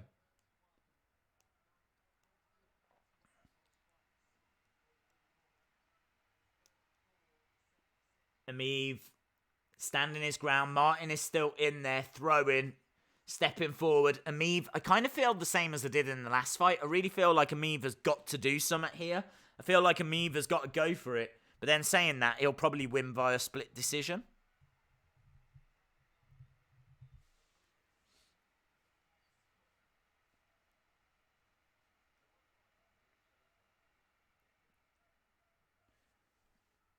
Emeev standing his ground, not throwing a great deal. We know that Martin has had a lot of joy with the leg kicks. Emeev has definitely had joy to the head. They're showing total strikes. 39 for Emeev, 36 for Martin. So 39-36 on total strikes. Emeev leads slightly.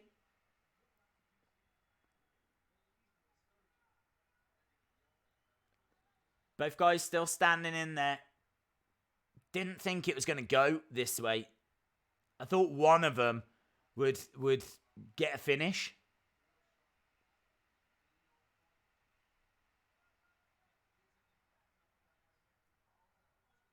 I think they're kind of, in a way, cancelling each other out. Again, there's a lot of respect. Looking for a takedown, but couldn't quite get it. Trying to take that leg away again by Martin. Really good fight this has been from Rocco Martin. Really good fight.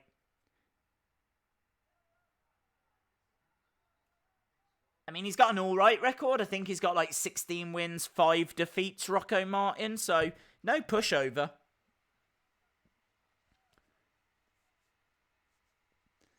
Who's ready for KSI Logan Paul? Martin has nicked this, says Matt.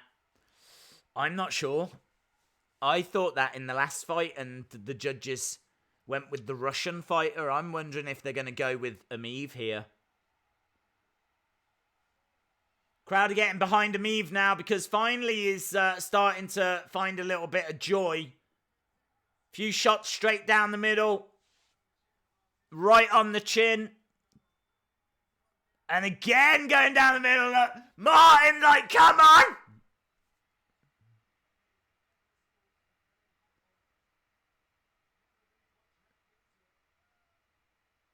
Wow. What a fun little finish that was. He gets cracked straight down the middle a few times. Martin stands there with seconds to go left in the fight and he's like, come on! Proper fired up. Proper fired up.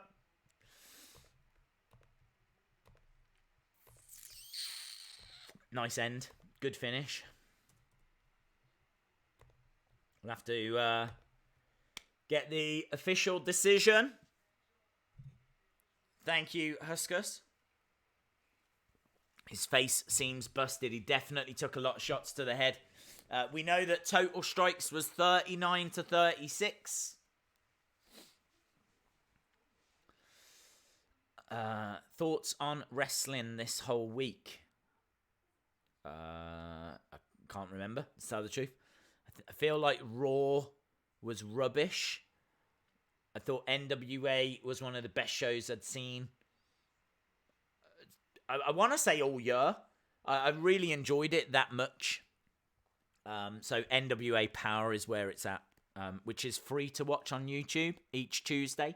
And you can watch all the old episodes on there now. And of course, we do a live stream each Tuesday. So loving that. NXT I thought was slightly better than AEW this week. The Cody promo was excellent. The Jericho video package was excellent. But the invasion stuff with the OC was awesome. Oh, there we go. Martin by unanimous. So the judges did see it that way. Wow, there we go. Absolutely unanimous. Martin gets the victory. I am surprised at that. I thought these Russian judges would lean towards Emeev.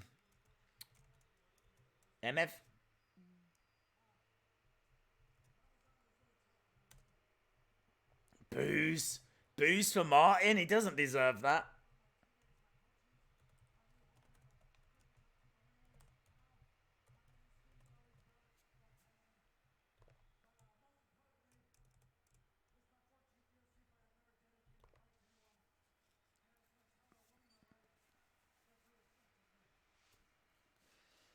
NWA is amazing. I agree. Days, I just bought the Pennywise action figure. That's very cool. It's a great looking figure.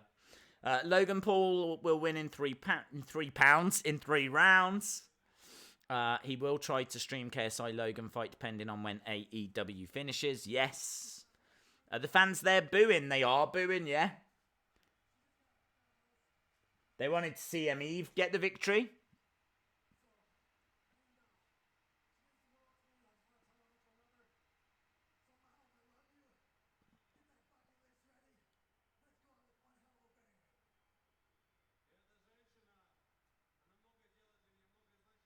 He's very upset. I think he's talking about his partner.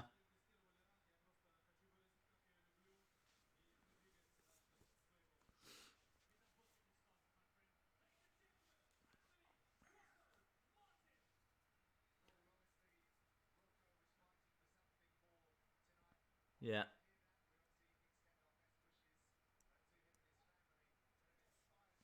So it seems like Rocco Martin's really going through something. So, on reflection, I'm really pleased that he won this fight. But, I mean, obviously it doesn't make a massive difference. But still, fair play to him, man. Right, we need to move on, don't we, to our next fight, our third fight.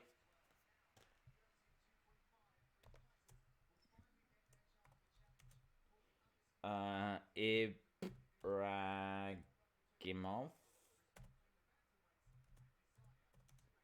versus Herman. They're just profiling Usman against Covington, which should be an absolutely incredible fight. I think Usman's going to get the victory there. Covington, of course, he's got his Donald Trump Jr. book in front of him. Amanda Nunes is on that card as well. The best female fighter of all time, Amanda Nunes.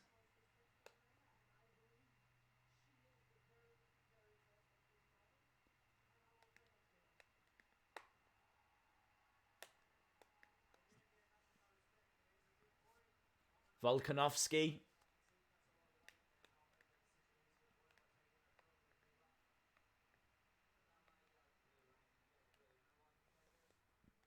Max Holloway as well. He's just absolutely cleaned out that division, hasn't he?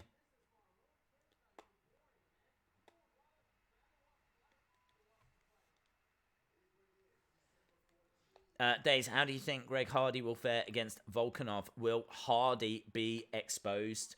To be honest, I do think that Volkanov's going to get the victory on that one. That obviously is our co-main event. I think Volkanov does have the advantage in every aspect. This is... I don't really understand why they've done this to Hardy.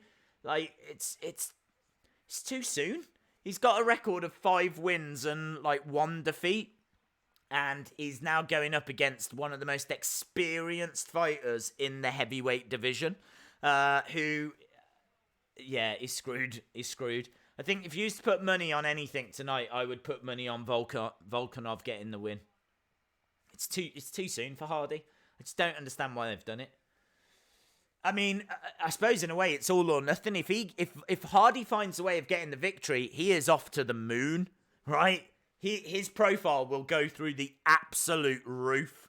To beat Volkov in the co-main event of tonight, in what is going to be his 8th professional fight. I mean, it'd be madness, absolute madness. But so I am looking forward to that fight, but no way do I expect Hardy to win.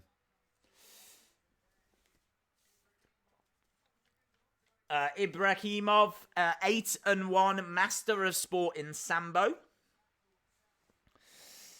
Both calling each other clowns. Nunes should be the damn main event. Wow. It's really hard because it's a stacked card. Usman is a brilliant fighter. Covington's a great fighter. It's going to be a really great match. I don't know if the Nunes fight is as intriguing. I just expect Nunes to win, to be honest. She's in a way, she's too dominant. That's her problem. She's too good. Days, why are WWE ring ropes now white?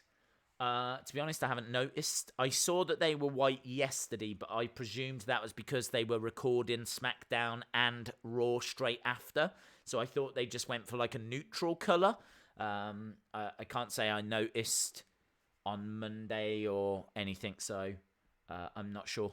But I presume they were white yesterday because they taped SmackDown and then did Raw straight afterwards. If you want to know the spoilers for Raw, there's a video on the channel. In fact, there's loads of videos on the channel. We did something crazy, 6 videos yesterday. We did the SmackDown spoilers, the SmackDown live stream. The Fiend obviously attacked Daniel Bryan. We spoke about why. Then the Fiend attacking Daniel, we put up the reaction video. Then we did information because the Fiend also attacked AJ Styles after the tape-ins had finished.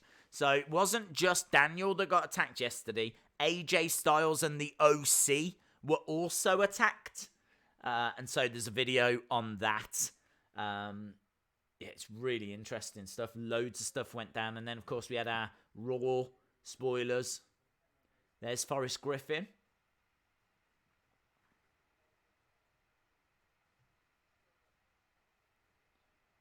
This is cool. DAV, Disabled American Veterans.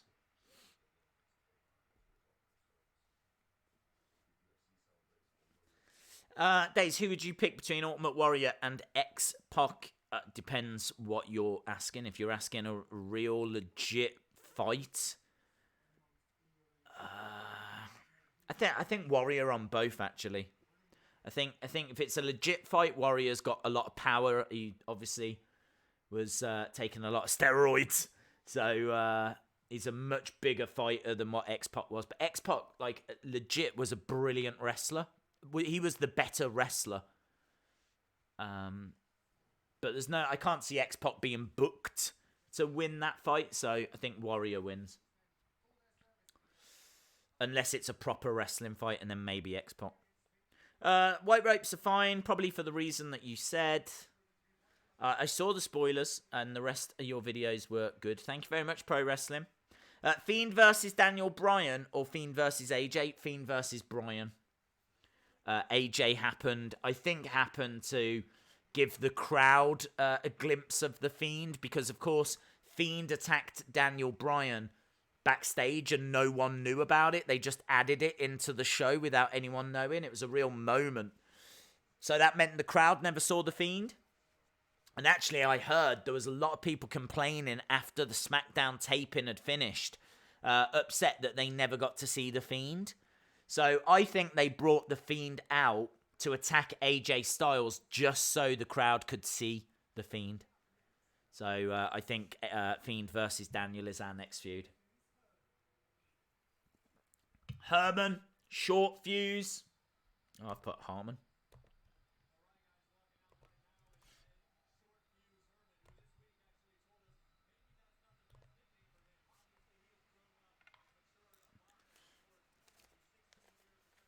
I mean, what a guy. This guy, right? Herman has been in the UFC since 2006. An absolute legend.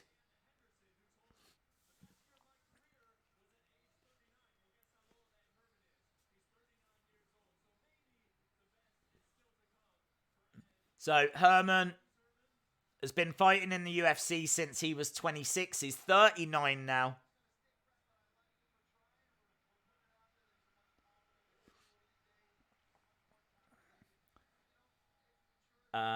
Fifth most submissions in UFC middleweight history. Eighth most total strikes in UFC middleweight history. Finished 21 of his 25 wins. 7 by knockout. 14 by submission. He's got a record of 24 wins. 25 wins, and 14 defeats. Bags of experience.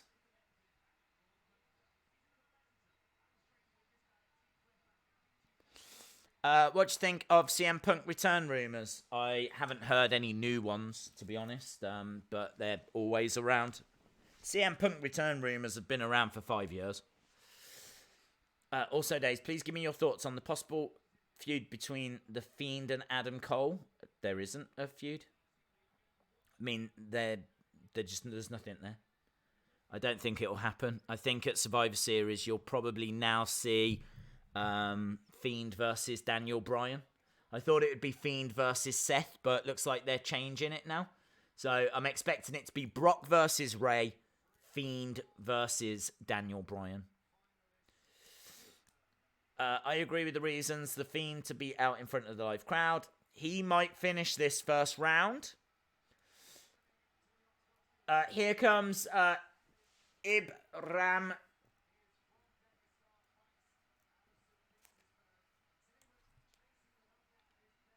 Ibragimov. I'm just having a look. The crowd aren't really responding to him. Oh, there we are. They just didn't seem that animated when he first came out. No one was standing or cheering. They just showed another shot, though, and the crowd are a little bit more animated. So, Ibragimov is here. So, Imov is a really, really good fighter. He's taken this fight on short notice. He's got loads of power. Few question marks about his cardio. I think he should have enough to get the victory here. But he definitely needs to develop his game and certainly needs to develop his cardio. That's the big question mark. So I've got Ibragimov getting the victory.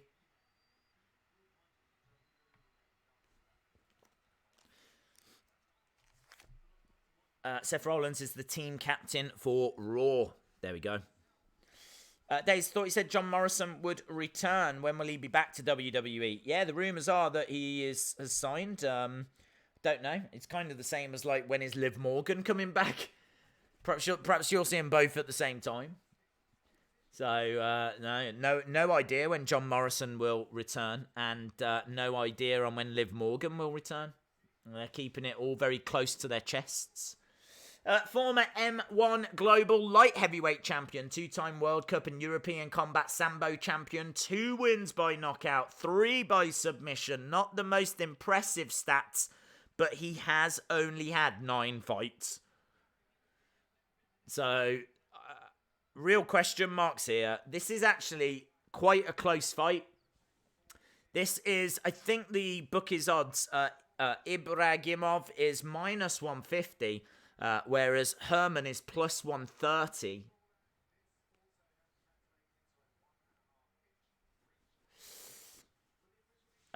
This guy has won with 2 knockouts, the other guy with 7 knockouts. Yeah, but the number of fights both guys have had is just couldn't be more different. Herman's had 38, 39, 40. He's had 40 fights. Ibragimov has had 9.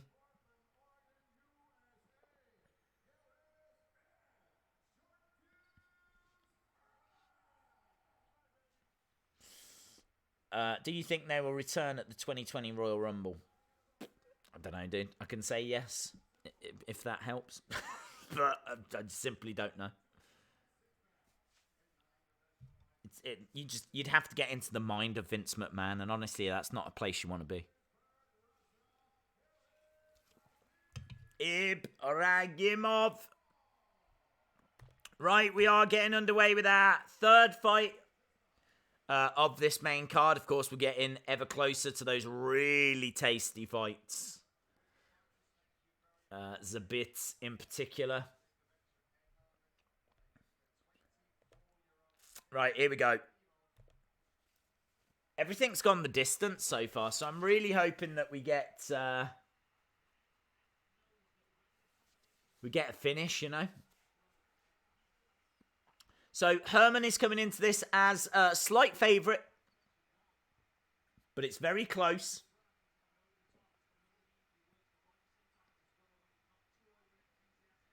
Sure, the Vegas odds just have swung in Herman's way. Pre-fight, Ibragimov was the favourite.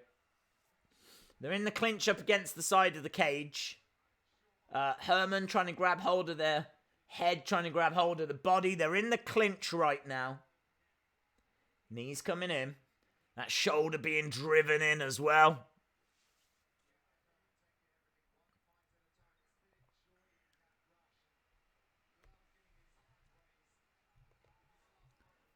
Ibragimov is really driving his body into Herman at the moment. Nice. Herman with some knees to the head.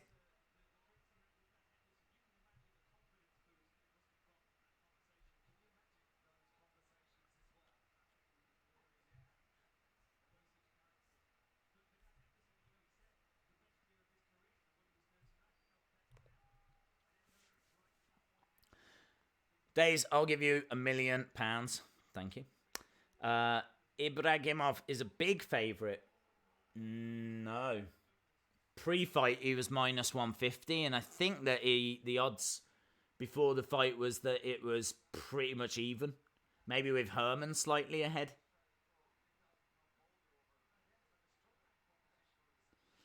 They are just jockeying for position right now. They're both up against the side of the cage. Knees coming in from Herman. A knee to the thigh as well. The commentator's saying this is Ed's kind of fight. Ed likes it like this. Look at the blood. Oh, those knees really are doing damage. Ed Herman has just been firing knees into the face of Ibragimov, and Ibragimov's nose must be busted. There's a lot of blood coming out of his nose. So even though they've been in this clinch and they've been really jockeying for position, those knees that Herman has been firing in have really made a big difference here. Really made a big difference. Because Ibragimov is busted open right now. Blood pouring down his face. Yeah, this is not going the way that Ibragimov wanted this to go. Herman firing those knees, just constantly firing those knees in. With like laser precision. Doing really good work here. Ibragimov got to be feeling this. They break apart. Ibragimov knows his nose is in trouble.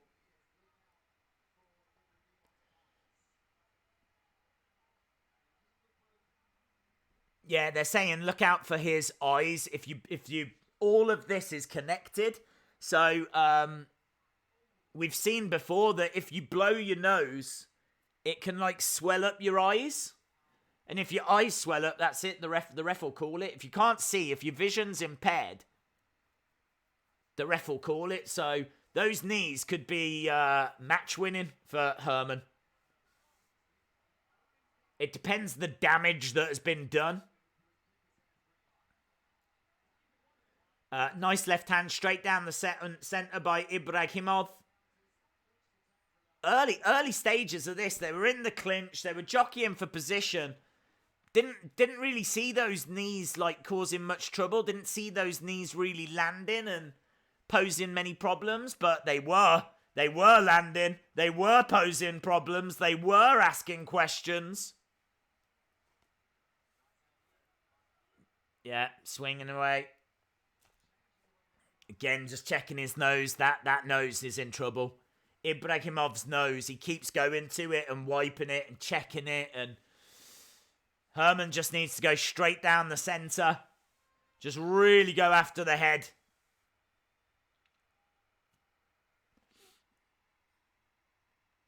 Just seeing all the blood around the nose. Let's see what they've got to say to him.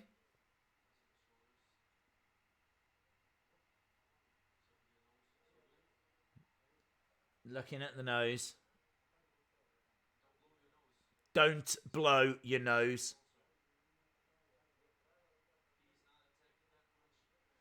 He's not attacking much. So the advice to him is don't blow your nose. Which sounds crazy, doesn't it? They're in the middle of a fight and he's being told don't blow your nose. But if he does, his eye's going to swell. It's all connected.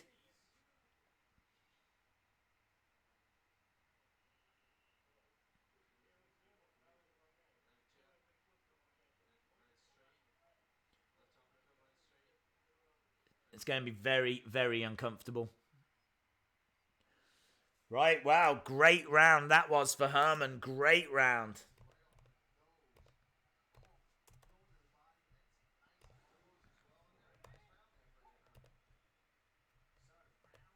Okay, we're underway with round number 2. Days, you are PS4. I do have PS4, yes. Days, who do you think WWE should fire?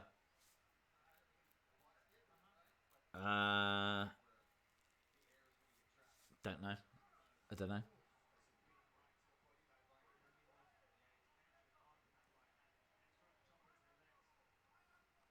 Nice kicks coming in by Ibragimov.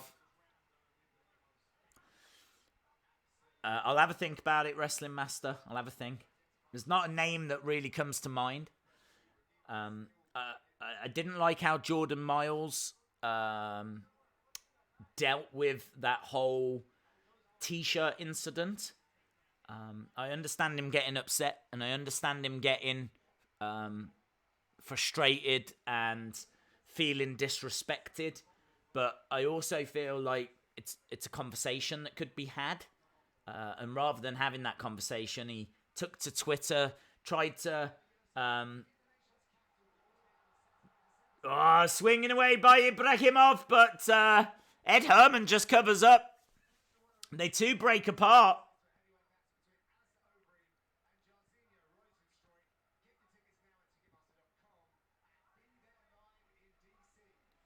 Nice left-hand jabs coming in from Ibragimov. Ibragimov, though, firing back with some counters. Both guys are standing and throwing. We've got ourselves a nice little fight here. Which way is this gonna go?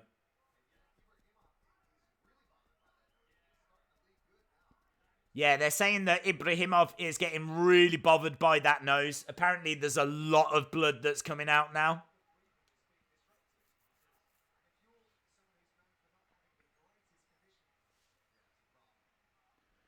Gets driven back a little bit.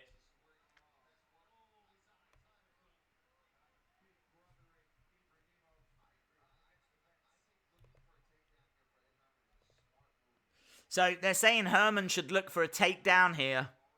Knees are coming in. He's got Ibragimov up against the cage. He's firing in shots to the head as well. He's really going after that nose. Trying to cause any problems that he can.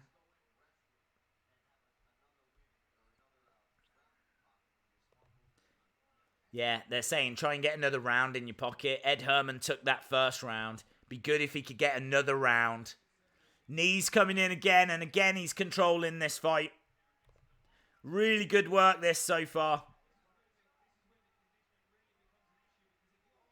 Oh, knees coming in. Really, really good work by Herman.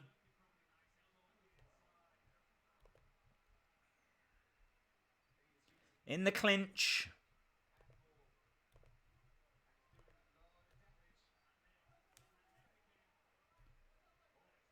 Knees coming in. So, Herman doing really good work here. They break apart. I think he just blew his nose. I think Ibragimov just blew his nose. Herman with a big right. It's getting tasty now as we're approaching the final minute of the second round. Ibragimov is in a bit of trouble here.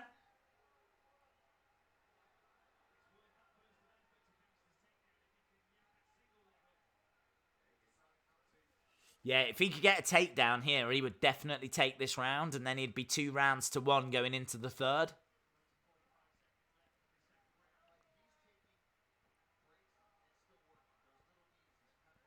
The Ed guy is a fighter. It's really good. That elbow. Herman should win this. Lots of blood. So Herman with 32 kicks and knees. Ibragimov has got 4. It is dominance. It is really good stuff here. Really good work so far by Herman, who's swinging and throwing. 16 seconds. Looks like he should get the victory here in this round. Then he'll be 2-1 going into the third.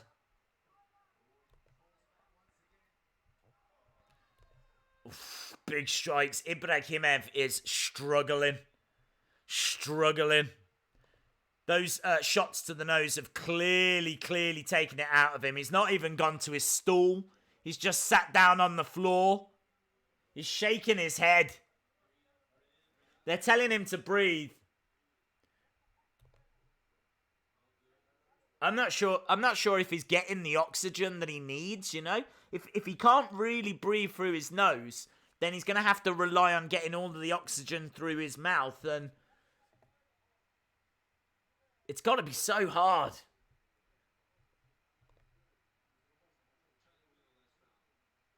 Try to win this last round is what they're saying. Try to win this last round.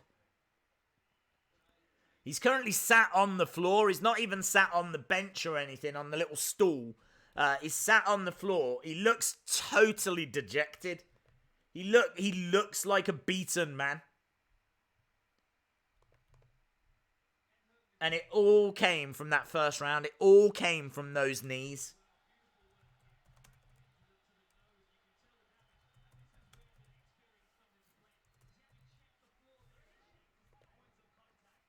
Right, we're getting ready to go underway into the third and final round. And Ibragimov needs to get something in this round. Herman swinging away, though. It's Herman that's coming out. Herman is getting redder and redder and redder. Have we noticed this? How red Herman has gone.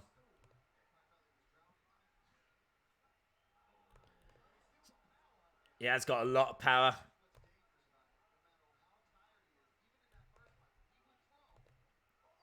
Ooh, looking for a spinning back elbow there by Ibragimov.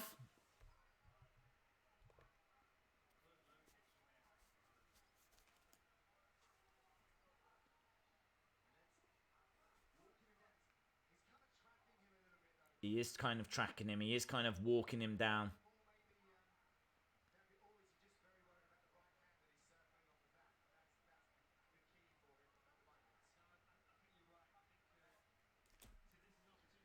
Nice shot there by Herman. 3 minutes 45 on the clock.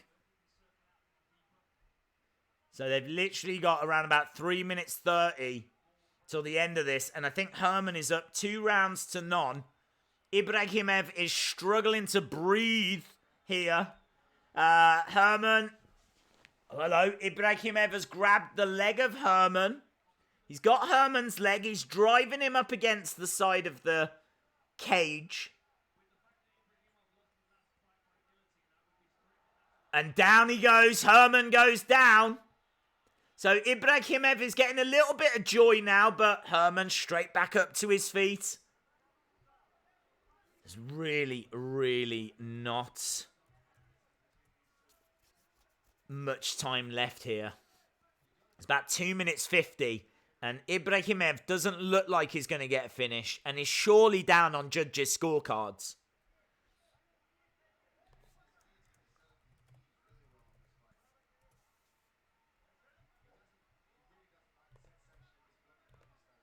Yeah, that blood, that nose, the blood on the nose has caused him a lot of problems. Ed Herman has had some great fights. His nose is bothering, you can tell. Herman should win. Days Jim Gore said WWE should fire Vince McMahon. It may be the first time it has happened to him. Yep.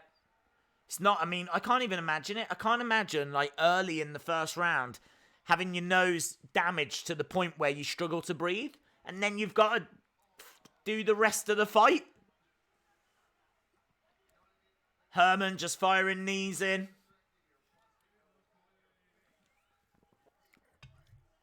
Yeah, I mean, he's still taking knees to the face. I can't even see his face. All I can see is the blood on his hand. Ibragimov has really taken some punishment in there. This has been a hard day at the office.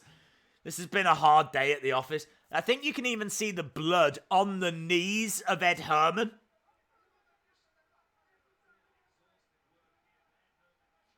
Yeah. Oh, takedown though for Ibragimov. That's good. That's a good little moment.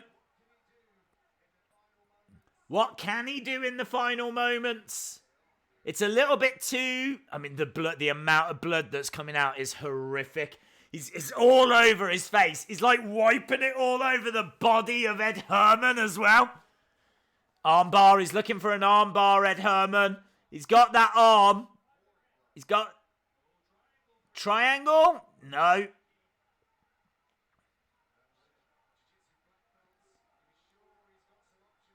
Yeah, he's definitely got some options. Kimura? Is he looking for the Kimura? No. 40-odd seconds to go. It's been a brutal fight. Look at it. Ed Herman is bright red. He's like a lobster, isn't he? He's absolutely bright red.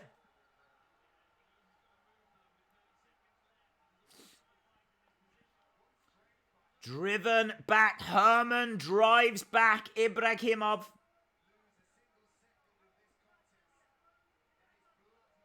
It is. There's blood everywhere. It's brutal. It's absolutely brutal fight. It's one of the most brutal fights I've seen in a while, actually. Wow, that's the end of that. That is the end. Surely Herman gets the win there. Surely Herman gets the win. Herman with his hands raised, and it's another fight that's gone the distance. Another fight that's gone the distance. I'm already calling that for Herman. I don't think there's any doubts there. Be one of the greatest upsets of all time if he doesn't get the win. So there we go. Not often that we call it before the refs, but that's surely unanimous. He is leaking bad. Shout out to Dean Winchester. It's not looking good for Ibra. Takedown. He did get a takedown. Hard day at the office. It was. Dave, so you're saying WWE should fire Jordan Miles? I'm not saying that they should fire him, but there should definitely be some action taken. I really feel that I feel that the shirt thing was a bad design. In no way, there just was no way that WWE tried to make a racist shirt. There's no way. There is absolutely no way. People came out and said, "Look, you put that logo onto a on." I mean, the shirt. For those of you that don't know, WWE came out with the shirt, and it was a black T-shirt. It had a smile, and it had the guy's name within the smile. And there was people that were saying that it looked like blackface and things like that. And I could definitely see that. I could definitely see that. But I don't believe that WWE were trying to achieve that. Come on. There's no way. There's no way WWE were trying to achieve that. It's just a generic black T-shirt. Like most wrestling T-shirts are black T-shirts. So, was it a bad design? 100%. Jordan Miles, was he correct to be upset? 100%. Is he right to have spoken out about it? 100%. Yeah? It's 100%. I mean, I've got no issue with any of that. But he started then trying to make a hashtag movement, and he started speaking out about Triple H and the history of WWE, and it went to a really dark place. So bad that Jordan Miles has actually come out and apologised. Even Jordan Miles has come out and said, I took it too far. I went too far.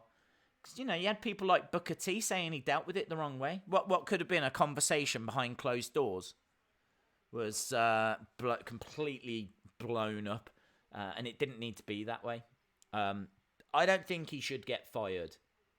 But he's the first name that comes to mind of when I think of like someone that needs to be sat down and spoken to. He definitely needs speaking to.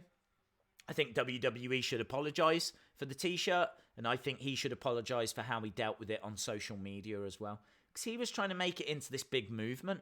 He was trying to make it into this big kind of civil rights thing, and it's like, whoa, hang on. We've kind of gone from 0 to 100 in like 5 seconds here. Can we calm down for a second?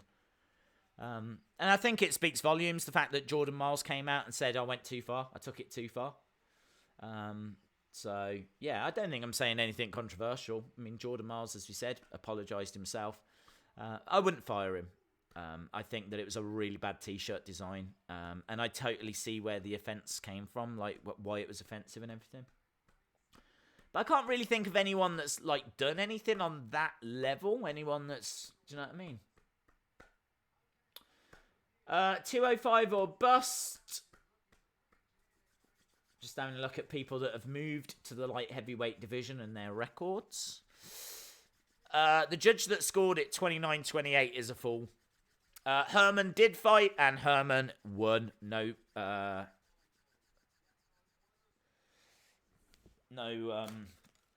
doubt. In fact, I wasn't even really listening to the judges. Like, it just didn't matter. All these change when you headline. No matter how good you are, the stress and the jitters when headlining just takes over. Dana White would Herman wins. Yes. WWE weren't trying to be racist. Nope. Herman says he tried from the travel but loves Russia and peace. Herman won unanimous. There we go. He did overreact. Herman says, hope you had fun watching.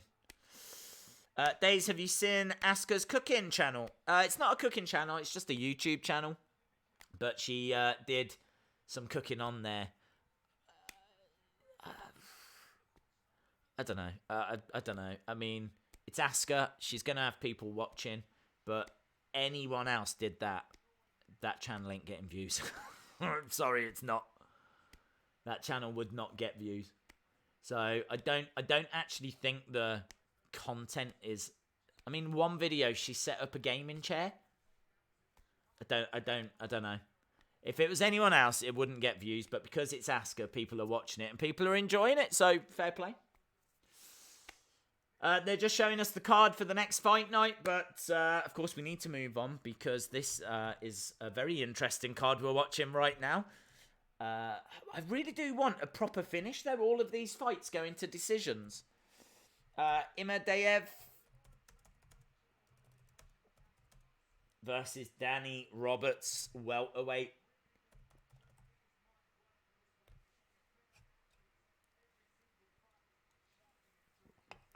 I want KSI to win. Who do you want to win?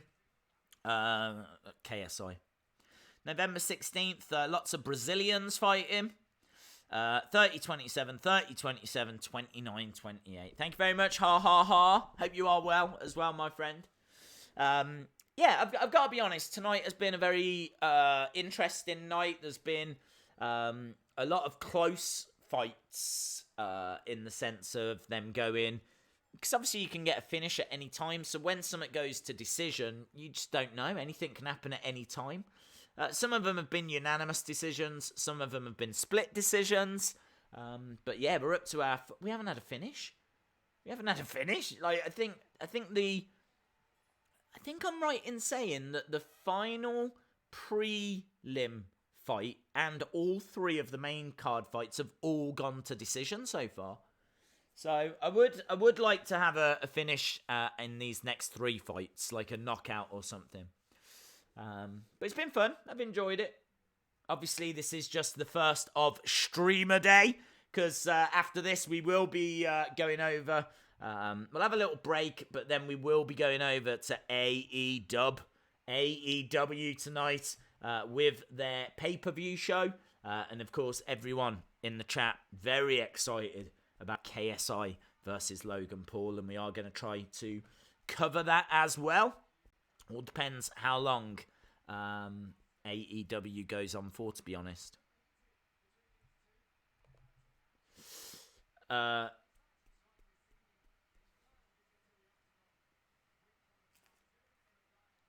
Imadaev versus Roberts.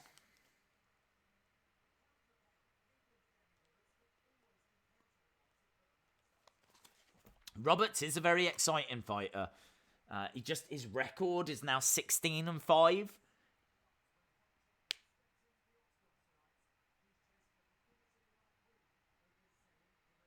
Roberts TKO in the second.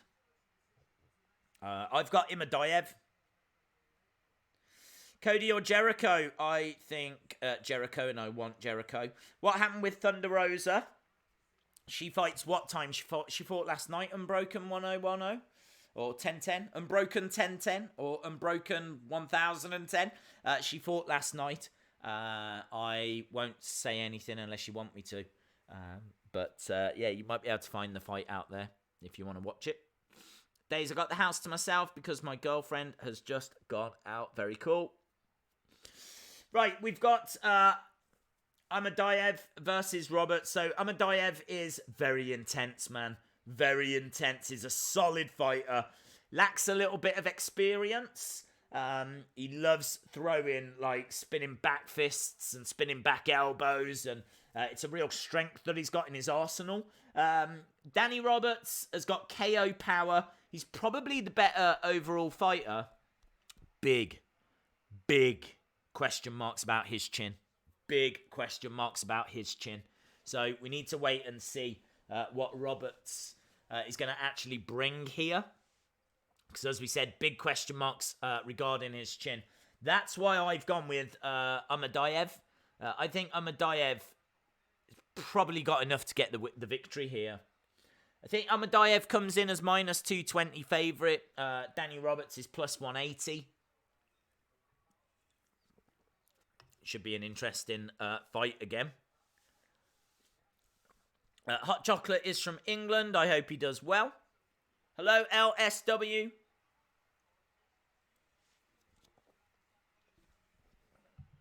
You've missed an interesting card. Not the most explosive of cards, but that last fight was brutal. Blood everywhere. But yes, we have got Imadaev versus Danny Roberts coming up now, and this should be an interesting fight. Of course, after this, we'll have our co-main event as well, and then we will be at Zabit versus Calvin Kattar. Sixth shortest average fight time, 8 minutes 13. 7 wins by knockout, 13 by submission, 5 first round finishes. Really want an early finish. We've had a lot of long fights. I'd enjoy a finish. I'd enjoy a knockout. Always want to see a good knockout, don't you, I have a feeling this will be quick. Maybe not, though. We will see.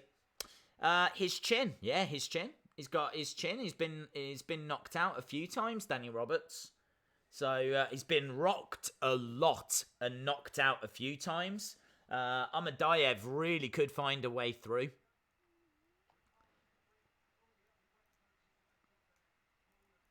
Days over under 1.5 rounds for this one. I hope so. I've got high hopes that this will be quick. But let's see. 5 first round finishes. It could be quick. Glorious quick head kick KO.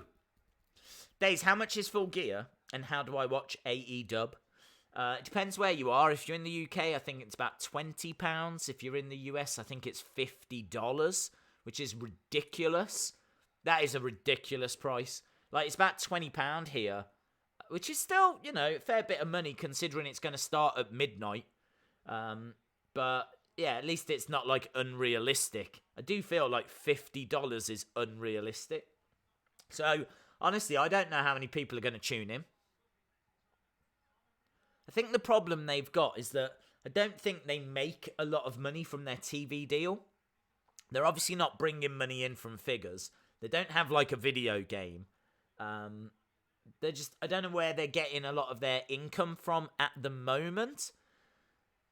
So I think this is reflected in the pay-per-view price. I think that's why the pay-per-view price is so expensive. $50.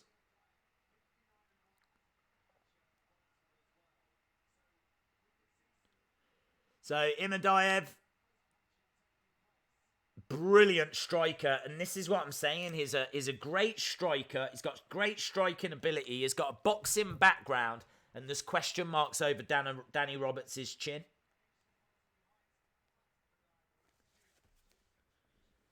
I would love for Danny Roberts to get the victory, but I don't see it. I don't see it. Joe Martinez is the announcer. Come on, Englishman, says Pro Wrestling. Days, I've got to say, me and my girlfriend are breaking up. We got into an argument. Well, I hope it works out, dude. Zabit soon. Yes. Really looking forward to the main event. That's going to be a really tasty fight. That fight would fit on, like, any kind of pay-per-view card that they have, Zabit is got got a great record, 17-1. Such a prospect for the future. I mean, you could say not even a prospect. Surely can't be too far away from getting a title opportunity. Spicy Chicken, yes, I do like your name. Days, what's a lights out match? I don't know, actually. I'm not sure.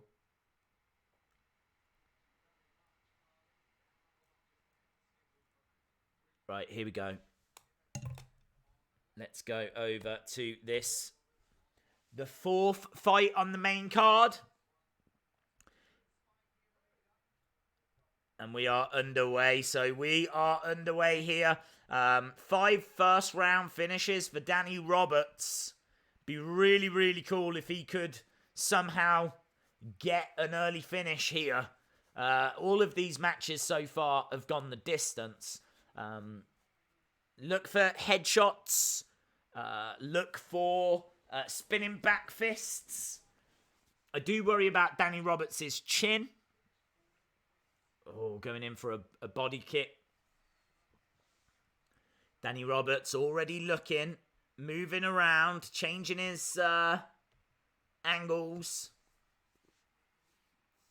Going in for a single leg.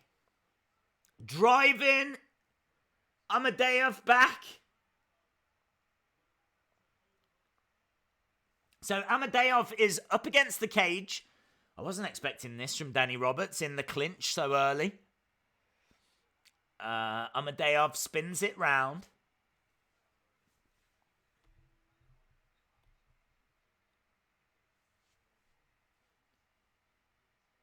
What is he going to go for here?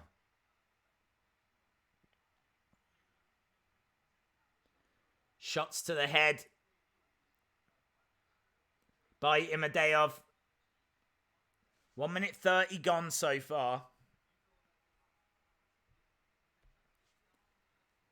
Danny Roberts, not in a place he wants to be, is right up against the cage, firing a knee into the midsection.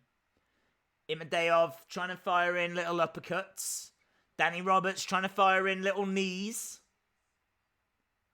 Knees, yeah, knees coming in from Danny. Imadaev firing back, knee of his own. Again, both guys in that clinch. Turning round. Both guys just jockeying for position. Danny Roberts getting out. Nice. So they break apart. A bit of distance between them. Imadaev going for a head kick. And Danny Roberts firing back with one of his own. But neither landing. Massive overhand right by Imadaev. But not connecting. Front leg kick by Roberts. We've only had 2 minutes 30 so far. So we're at the halfway point in the first round. There's big shots being thrown. They're just not connecting. It's going to be interesting when one does. When one does land. This will be very, very interesting. So Danny Roberts coming forward. Does manage to get through, but can't get any snap on his punches. Front leg kick, and he takes a little bit of a stumble. Imadaev comes forward. Yeah, Danny Roberts backs away. Big smile on his face. He knows that slip could have cost him there. Nice. Strikes coming in. Really crisp striking. Lovely striking by Imadaev. Roberts with a takedown. But Imadaev getting back up to his feet. Roberts has got Imadaev up against the cage right now. He's kind of driving his shoulder in. Trying to break apart. Uppercut by Imadaev. Ooh, nice. Just catching him. Imadaev just catching him. But they break apart again. Both guys absolutely fine on their feet. Roberts on the back foot a little bit here. One nice, crisp, clean shot. And I'm telling you, Roberts goes down. Roberts will go down. One nice, crisp, clean shot. Right on the button. And Imadaev has got a boxing background, and I think he could find that shot. And he teased it then. He teased that big right hand knee as well. Just misses. Head kick by Robert. Oh, another big right hand by Imadaev. Imadaev.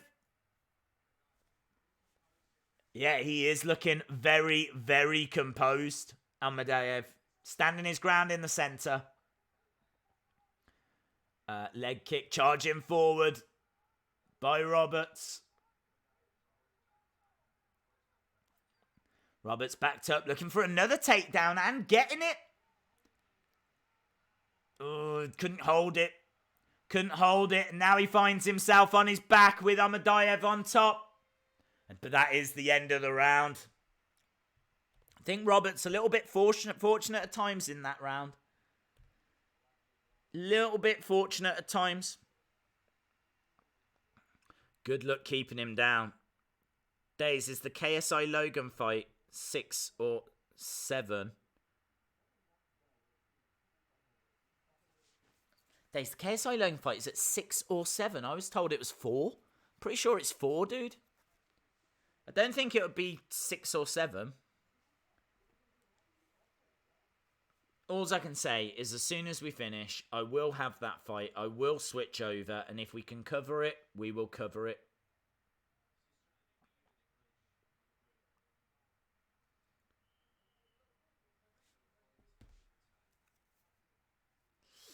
Roberts' trainer is nice. Does not sound like Roberts is going to take this. Imadaev has, for me, been the better in that first round. Not loads in it.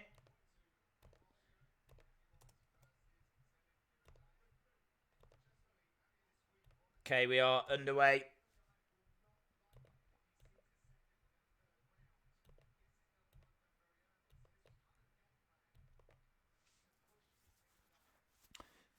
So Imadaev apparently doesn't like it in the later rounds. So the commentators are saying that Roberts has done well to get it past the first round. Because even though Roberts has got 5 first round finishes, Imadaev likes to get his work done in that first round as well.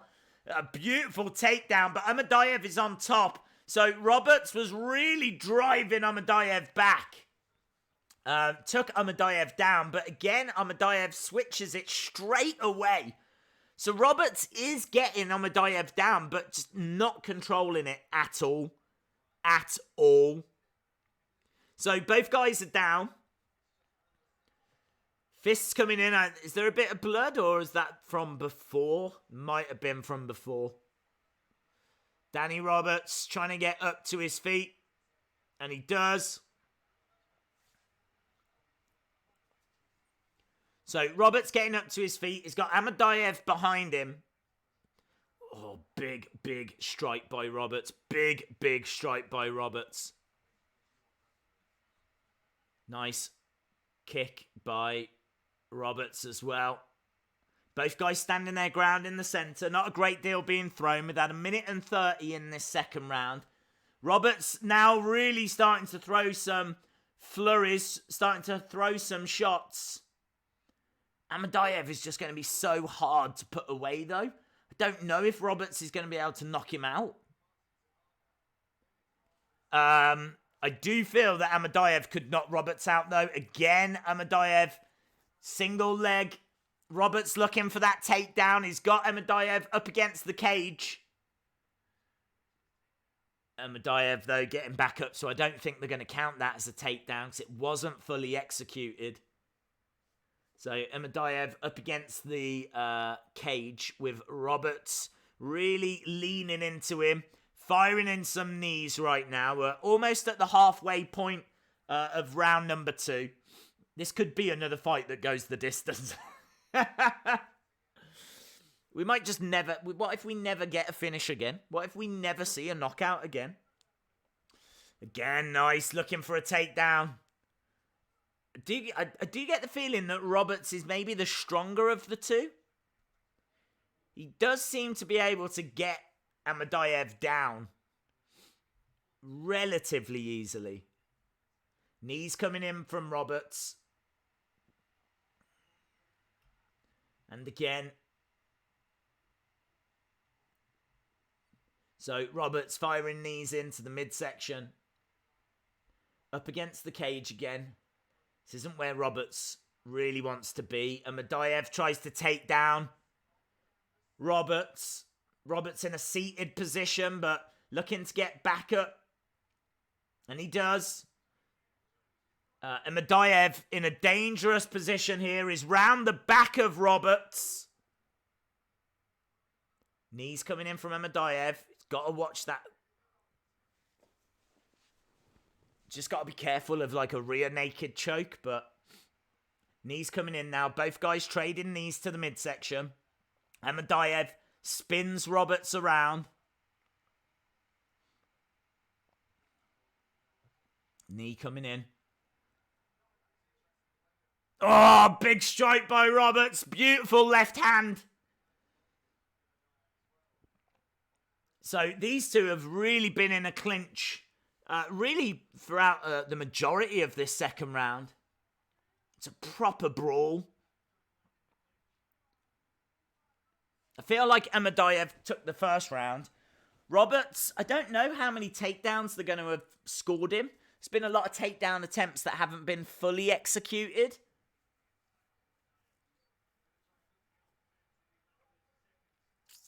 I feel like it's very close, but I'm leaning towards Imadaev. Roberts has done well in this round. But I do feel like Imadaev has controlled a lot of this fight. There's about 17 seconds on this clock.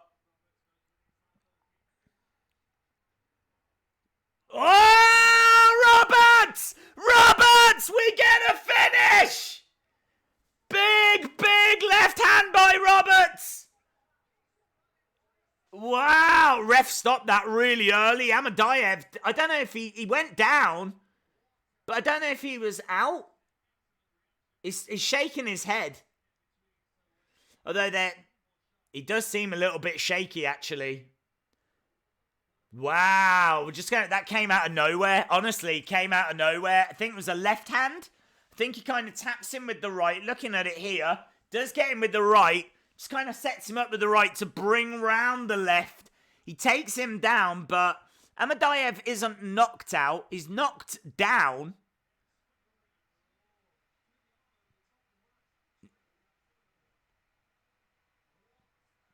What a finish, man. What a finish. Did not see that come in. I'll be the first to admit I didn't expect it. I didn't know if Roberts had that power. Imadaev was not out, though. That's the only thing. He was still conscious.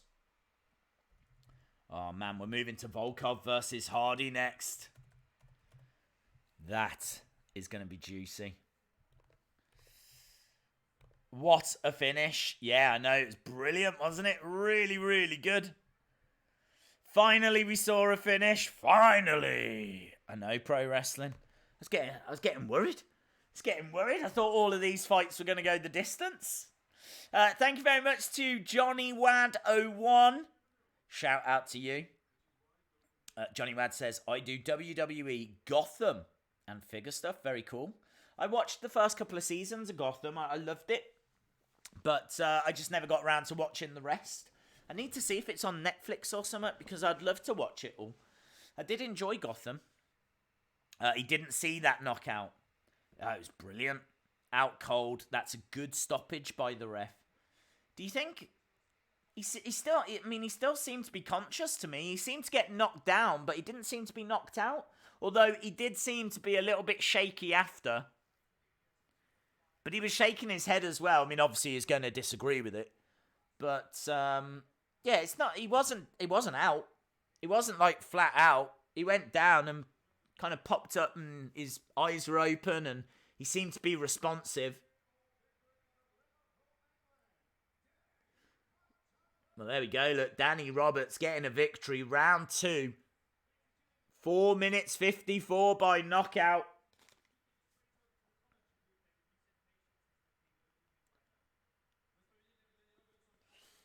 Patience is the key.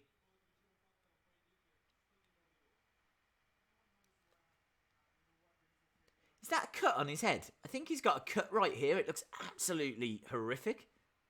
That's going to need stitches.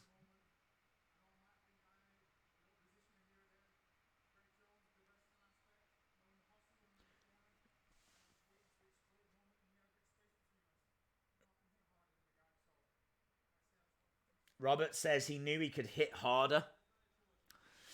KO victory. The Englishman won. He did. Gotham is on Netflix. All 5 seasons. Amazing. That is definitely going to be the program that I'm going to... When I get time, which isn't that often. I mean, literally after this stream. I mean, we've still got 2 fights to go. We're probably still going to be here for another hour. And then we'll have a little break. And then we're back with AEW, baby. So this is what I'm saying. There's just no time. There's no time. But if I do get time, I will watch Gotham. Give it a watch.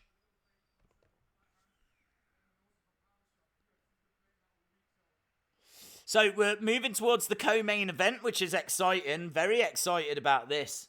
Co-main event time. This is going to see Volkov versus Hardy. These 2 are Goliaths. These 2 are absolutely huge.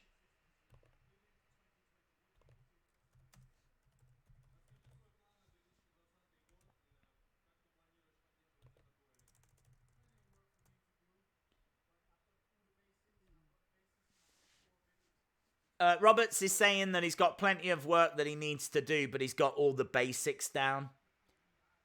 I still think he's got question marks over his chin.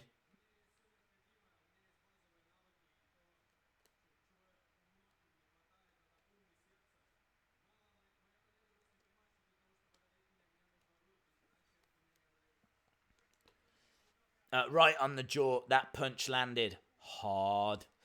Why do people complain about the price of the AEW pay-per-view that is literally the same price as other pay-per-views? WWE have spoiled people with the network being for $10 a month. Without it, WWE pay-per-views were $62. Yeah, that's a fair point. That's a fair point. Obviously, AEW don't have a network like WWE, but it has changed the game. Steven Seagal is there. Steven Seagal is in the crowd.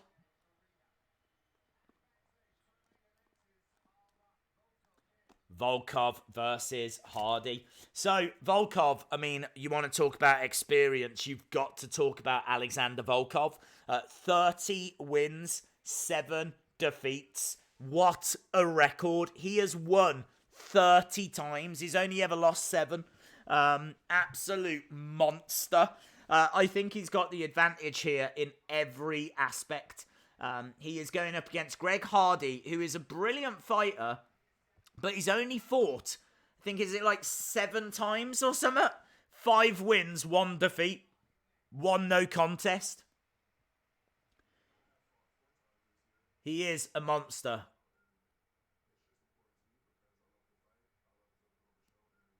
He is huge as well. Look at the size of the guy.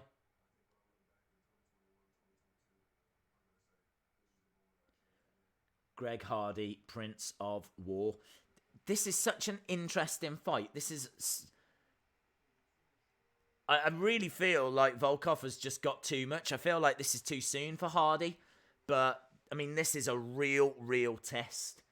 And, you know, can't play around in the UFC.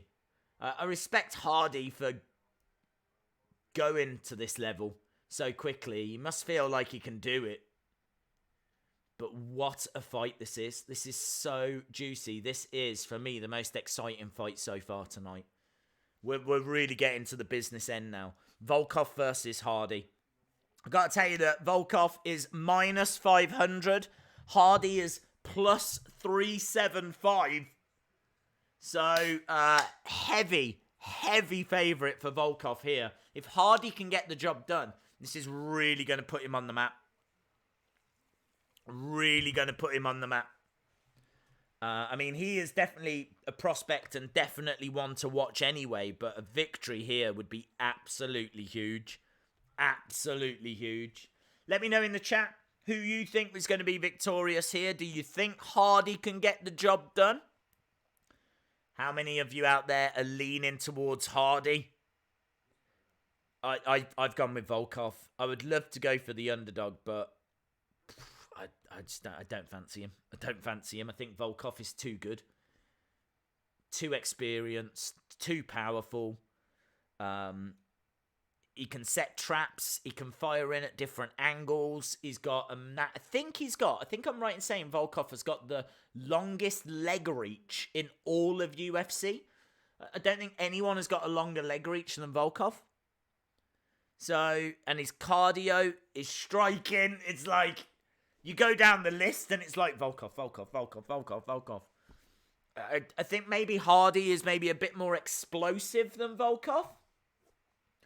I think he's the flashier fighter. I just don't see him doing it. I don't see him doing it. He's naturally athletic from football. He's a killer. Don't sleep on him. Am I sleeping on him? I wouldn't say I'm sleeping on him. I just think he's out of his depth. I definitely agree. He is a fantastic prospect. I don't know why he's gone for this match so soon in his career. I mean, he's either one of the most confident fighters we've ever seen, borderline arrogant, or they really, really think he is ready. Because this is like a massive ultimate step up, you know? Volkov wants to add a UFC belt to his collection. He's won belts in other organizations. And as we said, he's got a record of 30 wins, 7 defeats. He is a great fighter. And he's in there against Hardy. So, heavyweight rankings. Stipe Miocic, obviously the champion, is top of the tree. Daniel Cormier is ranked number 1. Ngannou is ranked 2. Curtis Blades is 3. Do you know what? I look at that and it's not a brilliant division. It's not a brilliant division. I don't think the heavyweight division is in a very good place.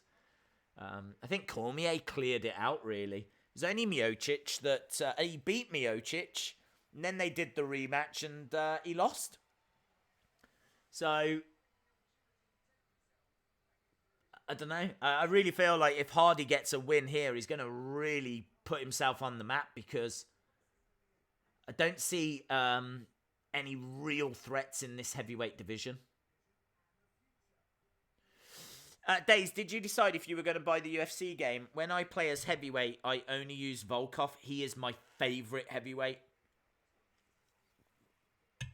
I'm definitely buying it.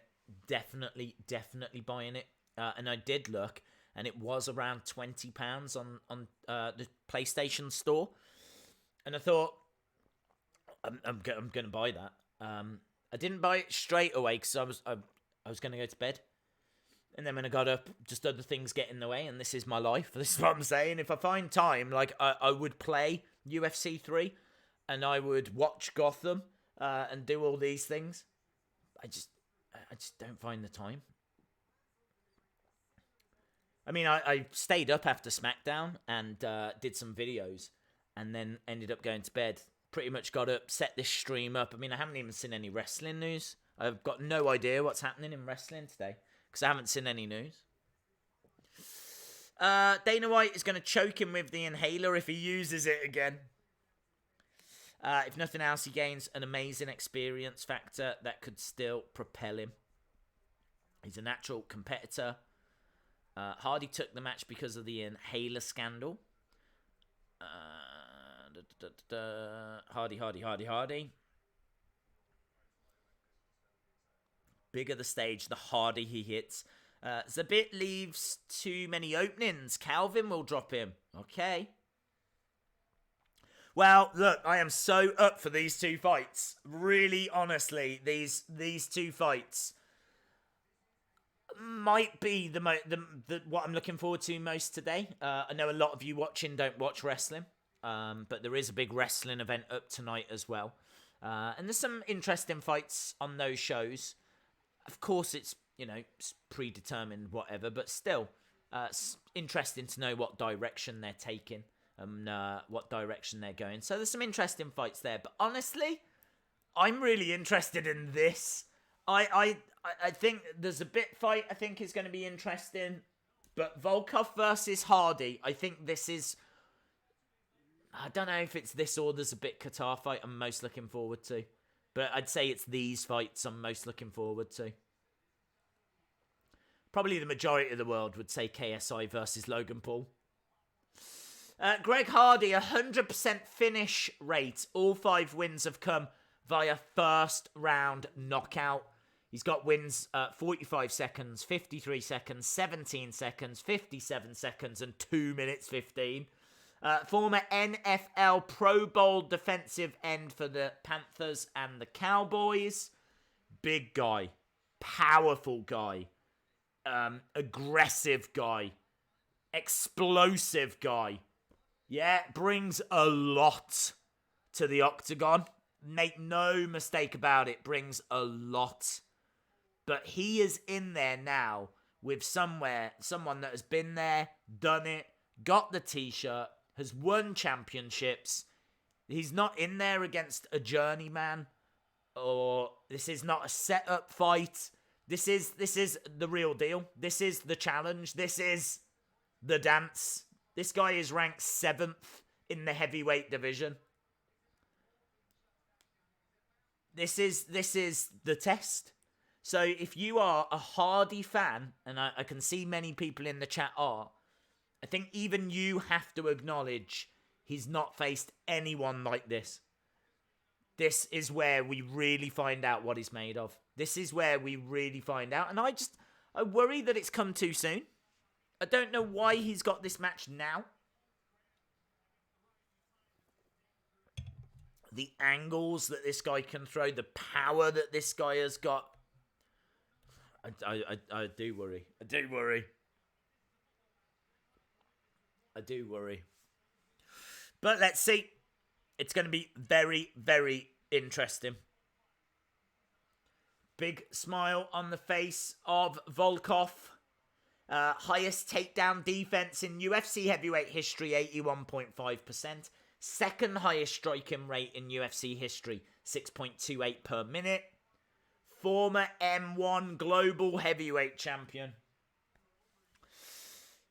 Daze, what is your weight and height? I have got no idea. I don't know.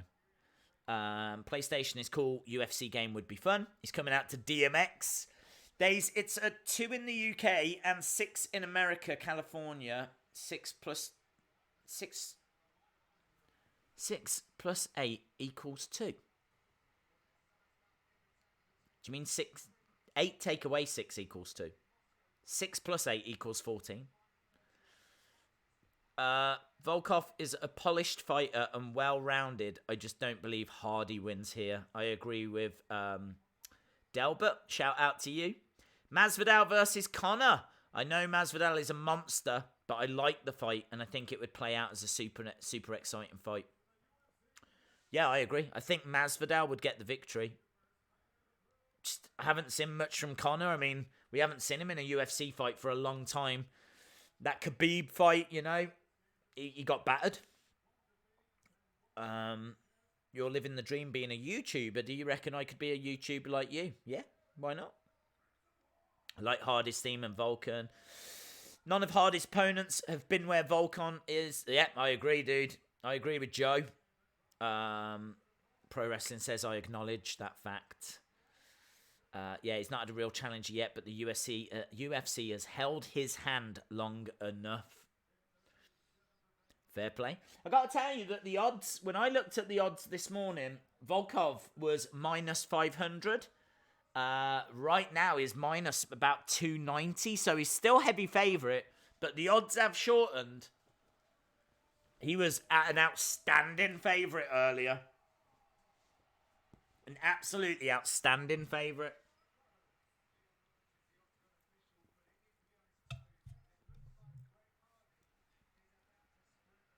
So it looks like Hardy's going to run here. Here we go. Is he going to run? He does run over. Stops into the centre. They touch gloves. Oh, man, I am so into this fight. I am really into this fight. Let's see what Hardy is made of. Let's see if he is the real deal. Volkov is standing his ground in the center. Hardy did charge forward, but stopped the two-touch gloves. Hardy trying to fire off a big right hand. Volkov kind of keeps edging forward, lunging forward with a couple of jabs. It's got a big fight feel, man. It really does. These two absolute monsters. This is brilliant heavyweight fighting. This is the test for Hardy. Hardy is firing in some beautiful jabs. Keeps firing in that left-hand jab. Keeps like lunging forward with that left hand. Sometimes landing it, sometimes not. Volkov, though, standing his ground. Looking very comfortable. I'd say this is a good fight for Volkov as well. Because Hardy was a real up-and-comer. You might as well face him now where he's got a little bit of doubt in his mind, maybe. A win would be huge for Hardy, yes. And he drives Volkov back. So Volkov gets driven back up against the cage. Hardy firing in some kicks to the legs. Driving his shoulder in.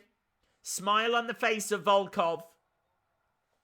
If you are watching and you haven't subscribed, hit the subscribe. Make sure you join us because we are here every week for the UFC. So pleased that we got to cover this. I was a little bit worried that AEW might get in the way this week, but thankfully UFC started earlier because, of course, it was in Moscow. It meant that we could enjoy this, and we are enjoying this. 2 minutes gone. Hardy looking all right so far. Volkov looking very comfortable, standing his ground in the center. Hardy is the one that seemingly is having to work a little bit harder. Volkov just standing his ground, just kind of edging forward. And as we said, he can fire in head kicks. He can fire in lots of different angles. He's got advantages with grappling. I think he's a crisper striker as well. So a lot for Hardy to do here. Couple of shots coming in and that snaps Hardy's head back. Hardy lunging forward but not landing any of them jabs. And Volkov with a smile on his face. Volkov very comfortable. Again, standing his ground and just edging his way forward. Hardy trying to fire in some left-hand jabs. Again, you can't see how much is actually getting through. I don't feel like a great deal is getting through from either guy. But really, really interesting stuff. Body shot by Hardy. Body kick fired back by Volkov. Volkov with a roundhouse left. Hardy backing away a little bit now. So Hardy, that is so known as being an explosive fighter, an intense fighter. He just hasn't been able to get that momentum going so far. It's all Volkov at the moment. All Volkov at the moment.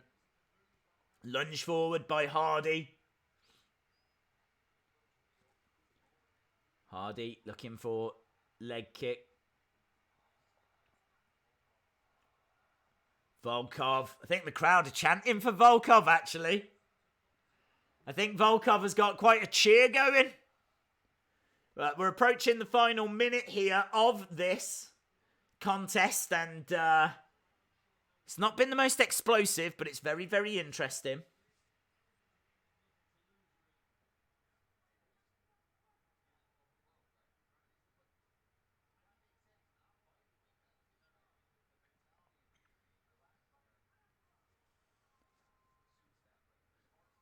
Forty-odd seconds left. Again, it's Volkov that's just edging forward.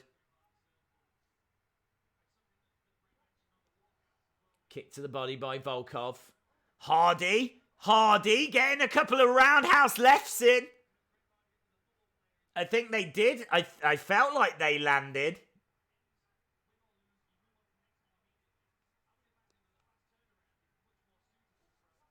Nice kick to the body by Volkov. Hardy having a couple of moments here. I think those body kicks are going to start adding up, though. Volkov has been landing those. That's the end of the round, so quite an interesting first round. Not the explosive round that we were hoping for. It's hard, though, isn't it, for Hardy, because he can't unleash. There's going to be questions about his cardio here because he's finished all of his fights and, you know, they've all been early finishes. What's it going to be like when he gets into the deep water? What's it going to be like when he's going deep into the second? What's it going to be like in the third? He's a big guy, you know? He's carrying a lot of weight.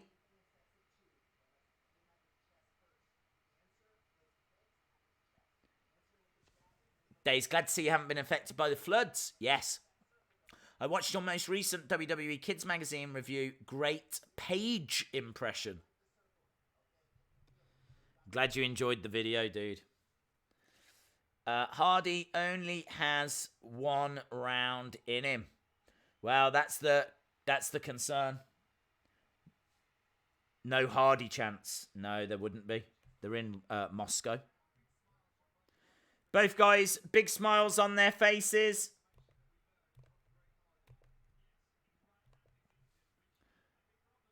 So, apparently Hardy's right hand is injured. Don't know how it's injured, but apparently his right hand is injured. So, things just went from bad to worse, really, for him. There's question marks about his cardio. He doesn't usually go this deep into fights. Volkov is still moving forward. Volkov has done a very good job of conserving his energy. He hasn't really exploded or really gone for anything. He's just been saving his energy. And now he's still walking forward. You can see Hardy breathing a little bit. He catches the fist there of Volkov. Catches the fist, but can't really take advantage of it.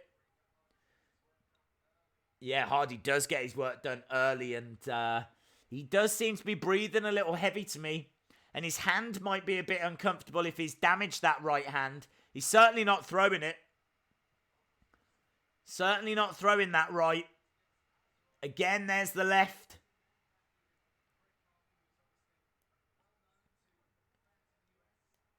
Both guys a little bit standoffish here. I was hoping for a little bit more than this. I mean, we knew that Volkov would be calculated. We knew that he would be patient, wait his time, take it into the deep waters. Hardy, you got to worry for him the longer this fight goes on. Just lots of little kicks coming in by Volkov. Hardy's got to do so much more here. He's got to do so much more. He's looking for a shot to the body. It's just really hard to find a way through those Volkov defenses. So well disciplined. Days, what time is UFC done? UFC will be done within the next hour. So we will finish within the next hour. And then AEW should start in a couple of hours' time.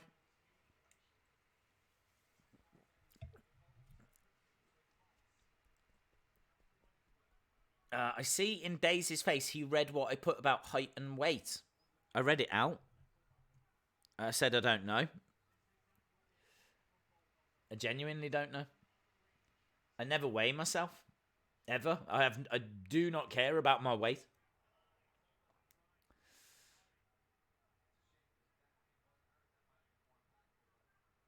Moving forward by Volkov. Volkov just stalking Hardy. Hardy on the back foot all the time. And he's not offering a great deal. Look, he's lunging forward with that left hand. That right hand must be really damaged because he's just not throwing it at all. He's just not throwing it at all. He lunges forward with the right to the body. But it was more of a push than anything else. And follows it up with a left. He is straight down the middle. The thing with Volkov is he does have lots of different angles. He could throw in lots of different things. But at the moment, he's quite comfortable in this fight. He doesn't need to risk anything. He's got Hardy exactly where he wants him. He can just keep him at bay. He can keep him back. He's got the longest leg reach, I think, in the UFC. He's using that to his advantage. Lots of leg kicks coming in from Volkov. Some spinning elbow coming in there by Hardy trying to use slightly different offense. Volkov just backs away. Again, another kick to the body coming in by Volkov. Significant strikes, 34 by Volkov, 22 by Hardy. Volkov, again, just keeps edging forward, keeps moving forward. Nice. Kick to the body. Body kick's doing very, very well.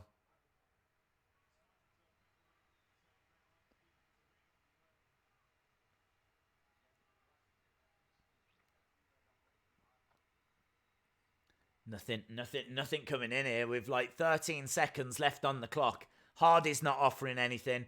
Volkov is very comfortable. And I think that's going to be that for this round.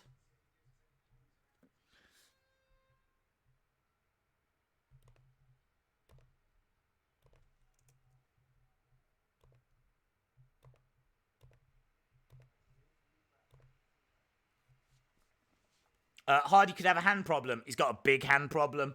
He's got a big problem with his left hand. Days, I meant 6 plus 8. Is that a plus? I can't see because it's all so small.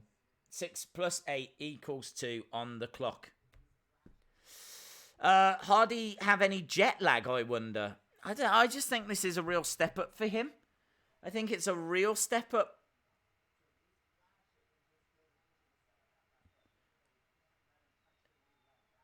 And honestly, I think he's got problems with his hand as well. I don't think he can really blame his hand, although he really isn't throwing it. Volkov just very, very comfortable. Watch out for the inhaler.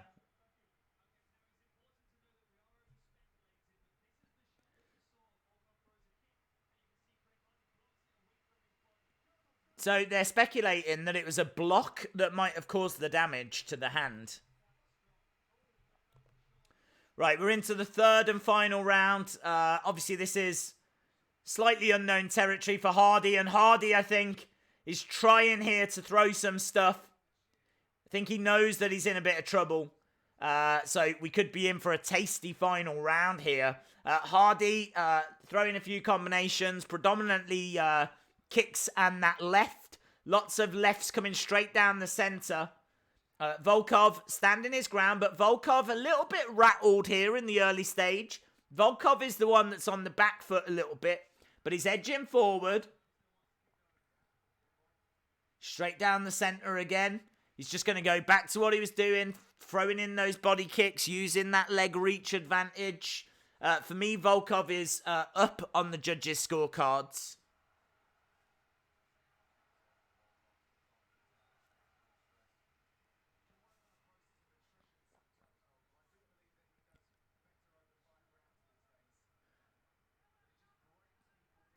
Yeah, the commentators are saying that Volkov just breaks you down. He's good over 5 rounds. He's got that cardio in his tank. He doesn't need to do anything explosive. He just keeps putting the pressure on, taking little steps forward, using that leg reach, keeping his opponents at bay, firing jabs down the center, can use angles when he wants to. He's just got like a really good attack. It's quite simple work, you know. I think the way to beat Volkov is to really try and just lunge, drive him back, ask a few questions, get him up against the cage, see if you can fire in some knees, try and get some takedowns, ask him a few questions, because all Hardy has done is stand and throw. And it's been very, very comfortable for Volkov. Very, very comfortable. Leg kick coming in by Volkov. We're almost at the halfway point in this. Are you going to see the new movie Playing with Fire? Probably not, no. I never get a chance to go to the cinema, so if it's on Netflix or something one day, I'll probably check it out. I still haven't seen Fighting with my family. Days, were you in Manchester trying to find Kayla Braxton? No, I should have. Hardy's got a broken right hand, but Volkov is tearing up the body. I agree with Leaf Morning Dew there. Significant strikes, it's 63-32 to Volkov as we're approaching the final 2 minutes. It's a shame the fight hasn't lived up to expectation. I was really, really excited for this fight. It's just the case that Volkov has been very tidy in his work. That's what it's been. He's been very tidy. He's been very comfortable. He's got the job done. He's looked really well doing it. Got to give him respect. Got to give him props. Nice few little jabs coming in by Volkov.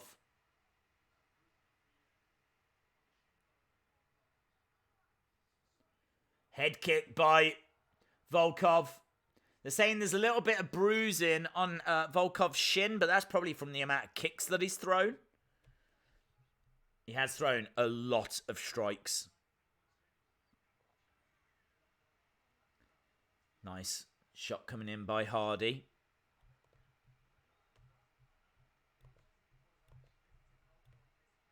We've got a minute left of the fight.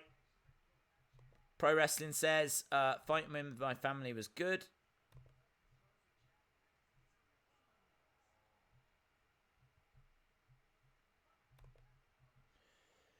$50-odd seconds left. This looks like it's going to judges, and it looks like it's going to Volkov. He's had more significant strikes. He's been very comfortable. Hardy's still in there, though. You know, give him credit. Looks like he's going to take this fight the distance.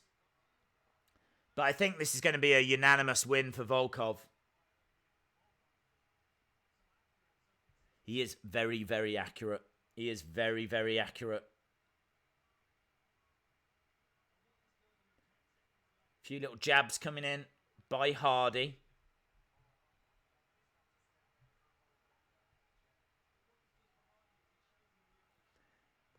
Hardy's still in there. Throw him.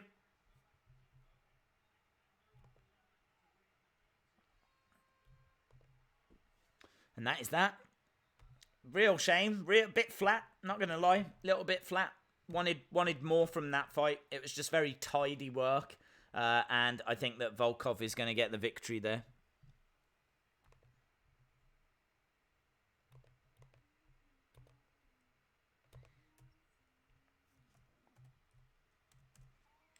Right, this is going to bring us to the main event, though. Zabit versus Kattar. Calvin Kattar.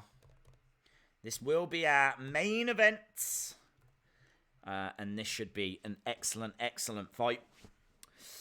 What brand are you cheering for to win at Survivor Series? NXT. Cannot wait for Full Gear. I agree. Should be good. They said Flying Teeth. I can't say I noticed Flying Teeth. NWA to win Survivor Series. Had low expectations. He's been gifted over other brawlers because he's already a name. Hardy used to impact the back of his head, not to the front. Props to him. Zabit wouldn't fight 5 rounds. That's true. Yes, it is just a 3-round fight. Yes. Pro Wrestling says that was flat.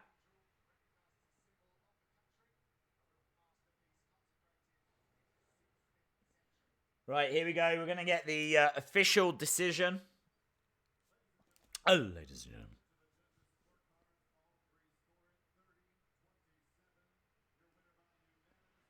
Unanimous.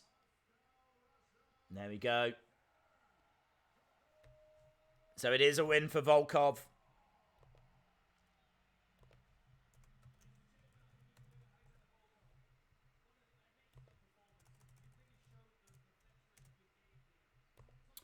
Really good work.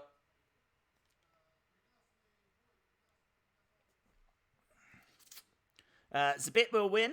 Imagine if NXT wins, that would be cool. I think they will.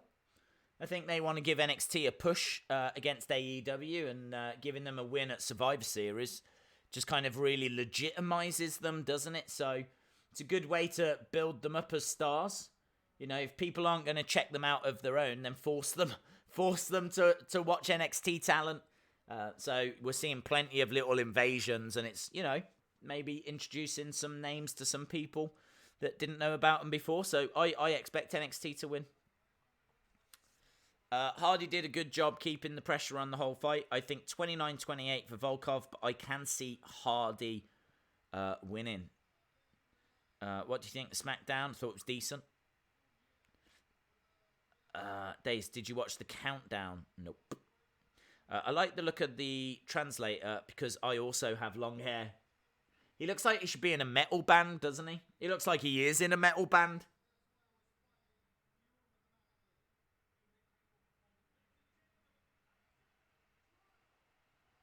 So there we go. Volkov, calculated, got the job done. Picks up the victory.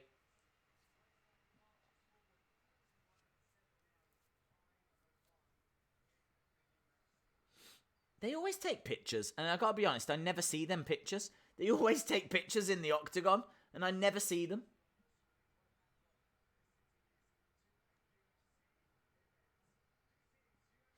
So we are heading towards the main event. It is main event time, my friends. Zabit versus Kattar. Huge fight. Zabit is ranked 5th, 17 wins, 1 defeat. And of course, he is taking on Calvin Kattar, who I think is ranked 11th.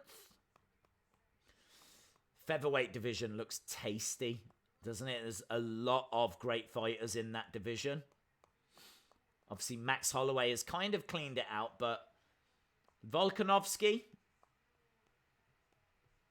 I mean, man, that fight is going to be incredible. Volkanovski against Holloway.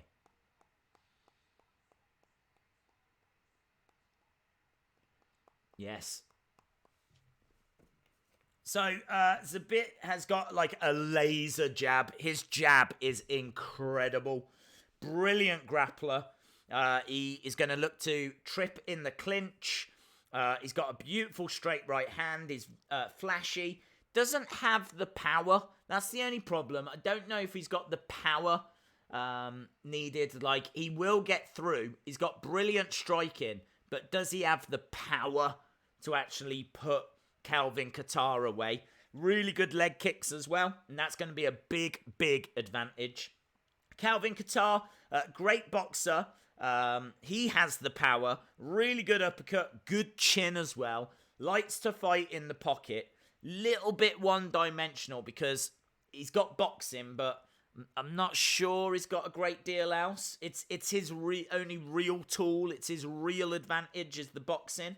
Whereas Zabit is a brilliant grappler and a decent boxer as well. I think that this is 3 rounds. I think that it's going to be Zabit. Calvin Kattar is not going to be an easy opponent to beat, though. And this is just a really interesting fight. It's a really, really interesting fight. And a win here would really, really push Zabit up the rankings. And you could argue it'd be the next fight for whoever wins against Volkanovski and Holloway. So this is, yeah, whoever wins this, I think, has got a real shot at the title. So really, really big contest in the featherweight division. I can tell you that Zabit is minus 190. Calvin Kattar is plus 145. Really, really into this. Laser jab sounds like a synthwave group. Let's do it. Let's form that group. Let's form that group. It's the group that we need and deserve. Kattar should win striking. He is the better striker. No doubt about it. He is the better striker. So, yeah. Kattar could win through his strikes, but I just think that Zabit is way better when it's a better all-rounder. And I think he will find a way of getting Calvin down and maybe winning it via submission. Maybe there's going to be a TKO in there. I'm not sure.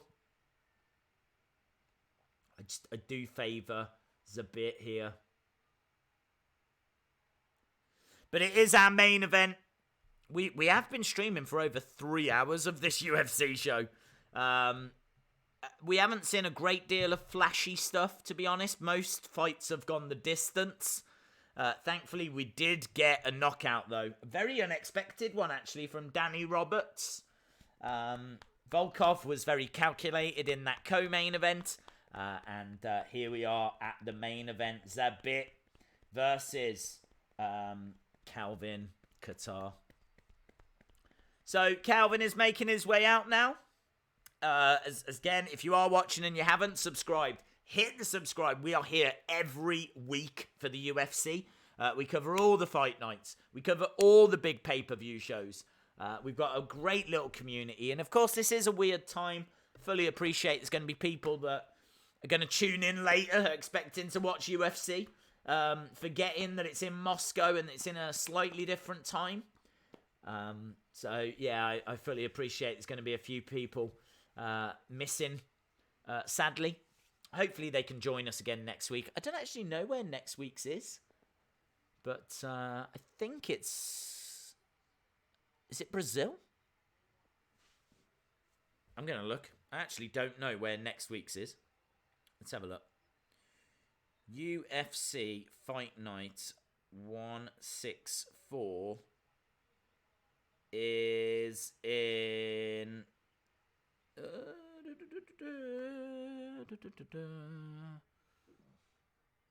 Location, Sao Paulo, Brazil. It is Brazil. It's in Brazil. So next week we're in Brazil.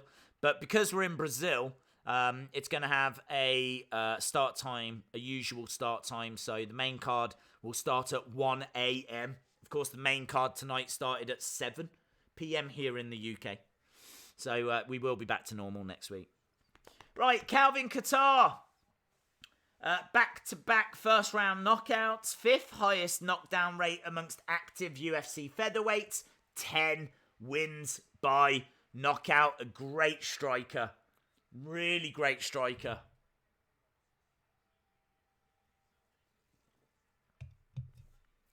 Really great fighter. Fight of the night. Is it going to be Zabit versus Kattar? Days, you got bubbly for all gear? No, I haven't, unfortunately. I need to keep my wits about me because we'll have to change straight over to the KSI Logan fight, won't we? I'm disappointed about it being 3 rounds. Yeah, Zabit didn't want to do 5. Brazil. Yeah, Brazil next week. Lots of knockouts for him. I'm really looking forward to this. Zabit will be gassing out in the end of his last 3rd rounder. I think it has more to do with the main event being 3 rounds than it being because of the last fight got rescheduled.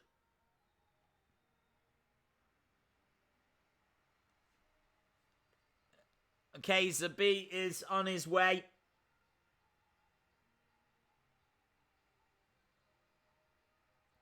Great fighter. And as we said, whoever wins here, this could really propel them to a title match.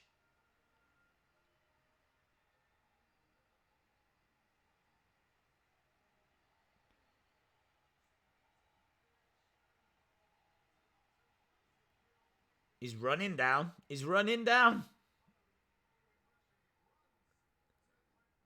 He is running down.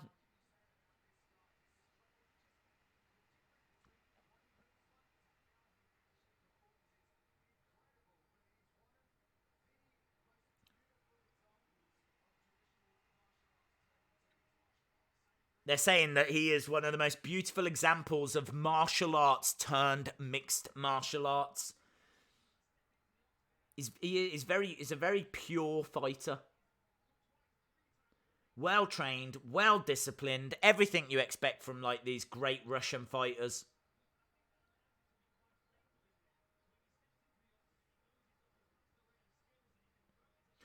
Uh, 13-fight win streak, highest takedown accuracy amongst active UFC featherweights, 59.1%. 3rd highest striking accuracy in UFC featherweight history, 53.2%. He is bringing a lot to the table. Zabit ranked 5th in the featherweight division, 17 wins, only 1 defeat. He's Russian and we're in Russia. He's got so much going for him. He is slight favourite as well, minus 190. I can tell you that Calvin Kattar is plus 145. It's got to be Zabit. Zabit is kind of stoic. He went to martial arts, not they do well this season. He went to martial arts boarding school. This entrance running to the checkpoint.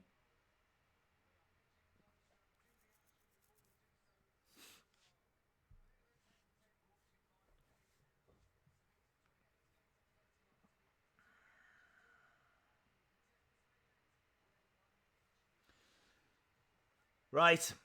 Zabit is 28. Calvin Kattar is 31.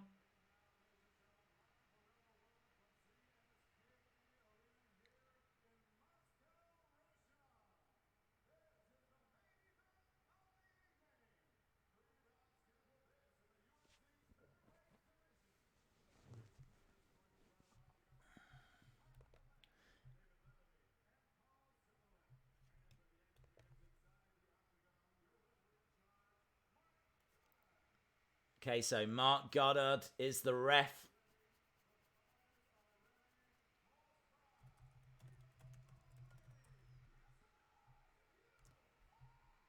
Oh, I tell you what, I'm really fired up for this. It says, make some noise if you are ready.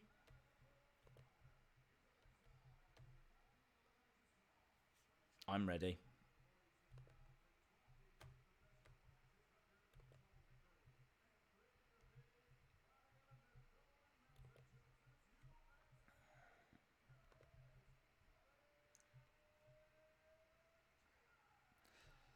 Okay, here we go then, guys.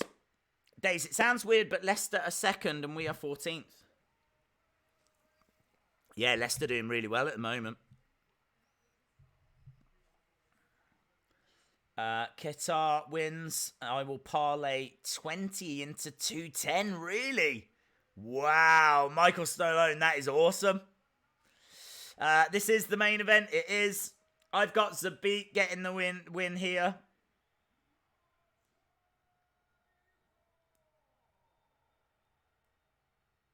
Right. We are almost ready. Oh, dude, I'm nervous. I'm nervous for Michael.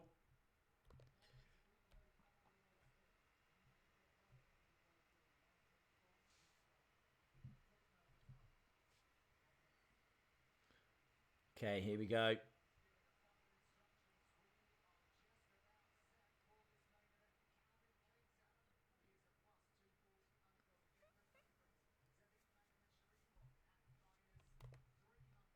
Okay, we are underway. Both guys straightforward. Nice little left-hand jabs coming in from Zabit.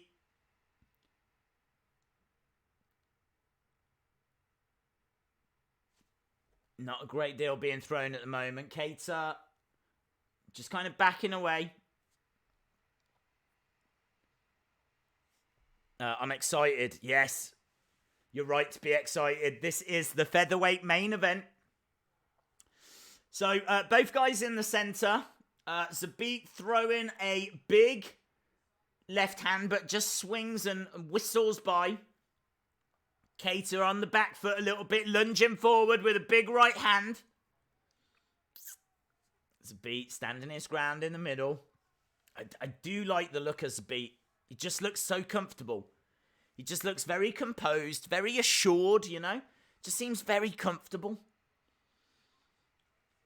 Nice leg kick by Zabit. Lunge forward by Kattar. Nice little flurry there by Zabit. Backs up Kattar. Kattar, though, back into the centre, standing his ground. You know, Kattar brings a lot of experience. He's got a record of 20-3, so he's not got a bad record himself. These are two very, very good fighters. This is not going to be easy for either guy. So, they're both going to have to work very, very hard. And Kattar coming forward with a couple of rights and lefts, but Zabit answers back. We've got some nice little flurries here between the two. Nice kick there by Zabit. Oh, spinning back elbow by Zabit, but it just whistles past the face of Kattar. Lunging forward again with a couple of right hands. We're already starting to see this open up a little bit. It's a little bit of back and forth between these two. Zabit on the back foot, Kattar in the centre. Kattar's the one that's moving forward, but Zabit firing off a few nice strikes. And leg kicks coming in by Kattar. Kattar again standing his ground in the centre. What is he looking for here? What can he find here? Nice kick to the body by Zabit. Zabit moving around. Shots to the body. Swing and a miss by Kattar. It's been a really good first 2.5 minutes. They've kind of both been throwing at each other. Zabit is on the upper front foot at the moment. He's firing in a kick to the body. Rights and lefts, kicks to the legs. Kattar trying to stand his ground, trying to get out of harm's way. Moving forwards, beats the one that's backing off. It's back and forth. Honestly, the way this is swinging, like they both are having little flurries. They're both getting their shots in. I'd have to say Zabit probably just edging it for me, but Kattar getting plenty of offense in. Charging forward. Zabit takes Kattar's legs away, but he pops straight back up. So a little bit of danger there for Kattar. He tried to fire off some offense, got his legs taken away from under him. Really, really interesting work this is by Zabit. Really, really interesting work. Standing his ground. Nice, some nice shots coming in here by Zabit. Leg kick by Kattar. And now big right hand by Kattar as well. We're into the final minute of the first round. It's been very even. It's been very good. Zabit with a big body shot though. Crowd enjoyed that, but Kattar fires back with some rights and lefts. Oh, nice. Significant strike. Zabit 22, Kattar 10. So Zabit has been finding more joy than Kattar, but Kattar's moments have looked good. Like neither guy really has had a big advantage in the fight, but you'd have to just give it to Zabit at the moment. Yeah, Zabit straight down the centre with some rights and lefts. He's looking really good here. But Kattar is firing back with some nice counters. Zabit with a back elbow. Doesn't land it. He's thrown it a couple of times. He's not had a great deal of joy. Big smile on his face though. Zabit is going to have enjoyed that. That's a Zabit round for me. That's a Zabit round. Not by much. Not by much. Very good. Right, left, high knee. Knees coming in. It is back and forth. Shout out to Andrew. Good fight. First round complete. I think Zabit will win by unanimous decision. No, we haven't sorted out the Twitter account yet. We're still waiting. Still waiting, unfortunately.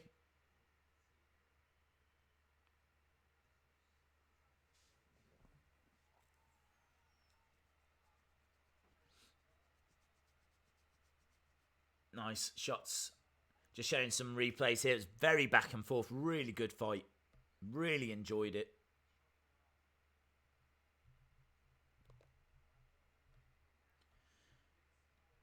Okay, we are back underway in the second round then.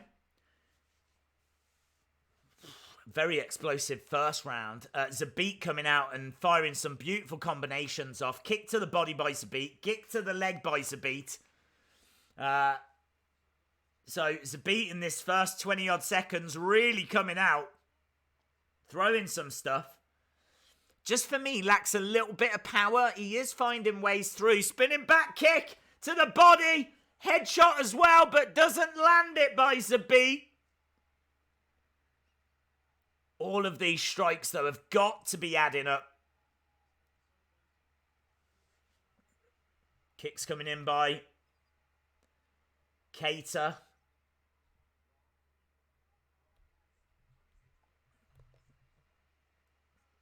Kattar standing his ground. He's trying to edge forward here. Firing in a few rights and lefts. Zabit standing his ground in the centre. Firing off some shots back. Leg kick by Zabit. Went for a knee. Went for a spinning back fist. Past minute or so, the intensity has fallen away a little bit. Kick to the legs by Zabit. Both guys still in here. Both guys quite comfortable. Kattar doing well. But I think he is down in the fight. He was certainly down after the first round on significant strikes. Nice. Kick to the legs by Zabit. Zabit again going for kicks to the legs. Kick to the body. What is he going for here? A couple of quick shots coming in. Big strike by Zabit. Nice down the centre. Yeah, the intensity falling away a little bit, but Zabit still throwing those body kicks. Still looking for those jabs down the centre, using his left hand well. Going for a single leg, but not able to get it. Kattar managed to fight out of that. A couple of jabs coming back in from Zabit. Both guys standing their ground in the centre. Not throwing a great deal.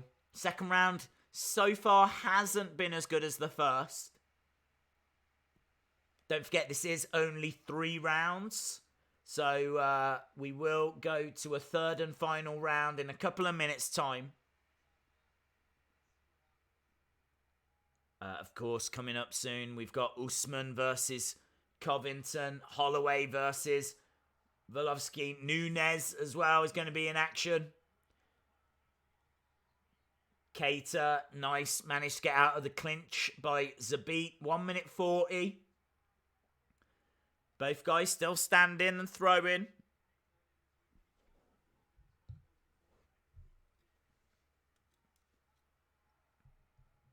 Just trying to throw in a couple of little jabs.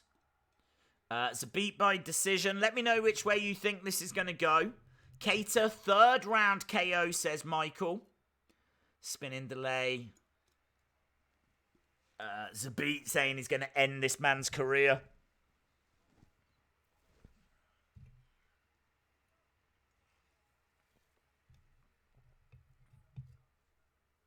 Nice. Shots coming in by Zabit.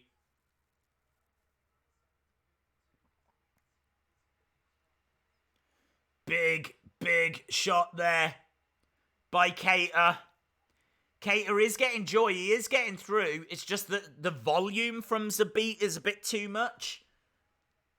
I feel like Zabit is getting way more strikes through, total strikes and significant strikes.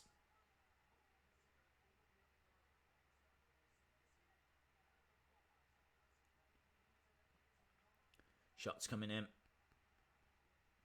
by Zabit, by Kattar, answering back 20 odd seconds, and this looks like it's going to a third.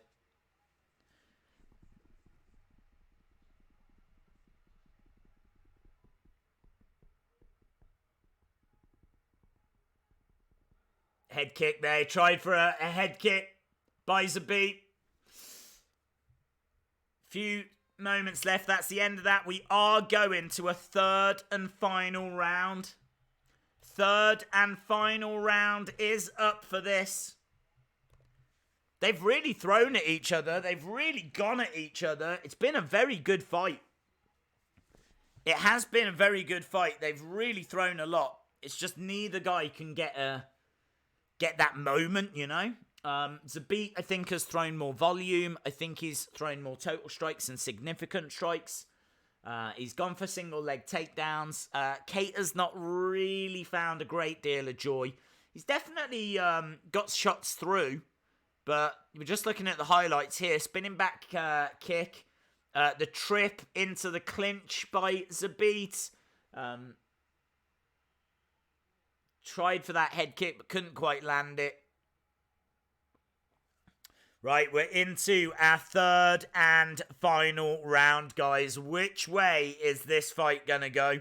We're going to get our answer very, very soon. Very excited for this. Can Kattr find a way? Oh, hello. Is that a low? What was that?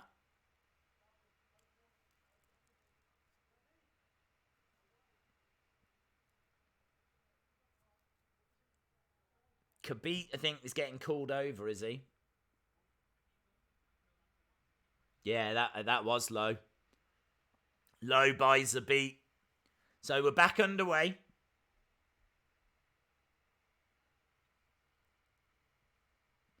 Nice kicks coming in here.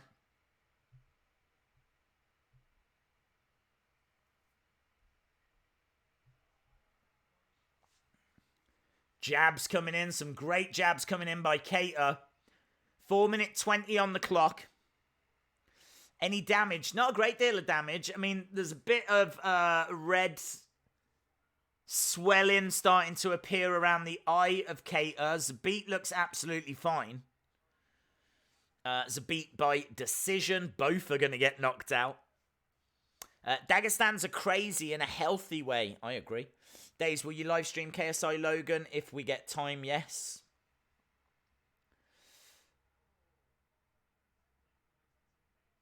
Right, 3:50. Kattr still in there, still firing off some shots. Zabit standing his ground. Zabit has got to be up on judges' scorecards. He's just throwing a great deal. And he's kind of backing away here. He's got his hands dropped. He's got a bit of a smile on his face. Kattr is the one that's on the offense right now. Zabit getting backed up. I don't know why Zabit's on retreat here. He's been doing so well throughout this fight. Just needs to keep doing what he's been doing. But he was on a bit of retreat there. Knees coming in by Kattr. Zabit's got a bit of a smile on his face. I think he knows he literally just needs to survive 3 minutes. Looking for a spinning back elbow, but couldn't get it through. Really good defense by Kattr. Really good defense by Kattr. Zabit looking for a takedown.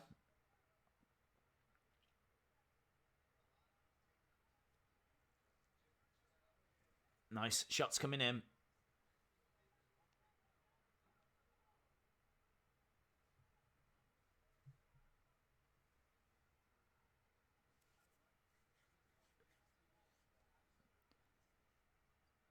Zabit still on the back foot. We're halfway through this. This final round hasn't been as good.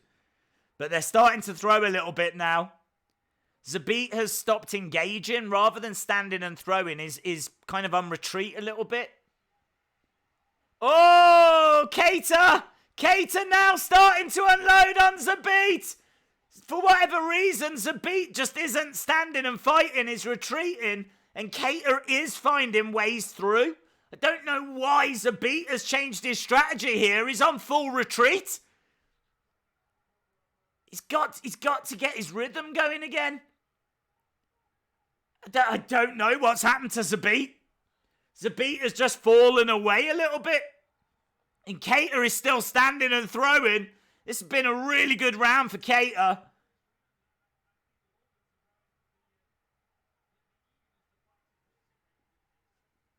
Yeah, Kattr standing and boxing, and Zabit very much on retreat, but just running away. Kattar's got 1:20 to find something here. You do feel like if there's going to be a finish, it's going to come for Kattr. Can Kattr find a finish in the dying moments of this match? He is getting shots through. He's got 1:05. Zabit is looking a little rocked. And he's got a minute to hang on. He's just constantly moving away and blocking and trying to survive. Zabit is in survival mode. This is a big surprise. Zabit has looked so dominant. Oh, he just grabs Kattar. Takes Kattar down. Significant strikes. 28-19. 28-17.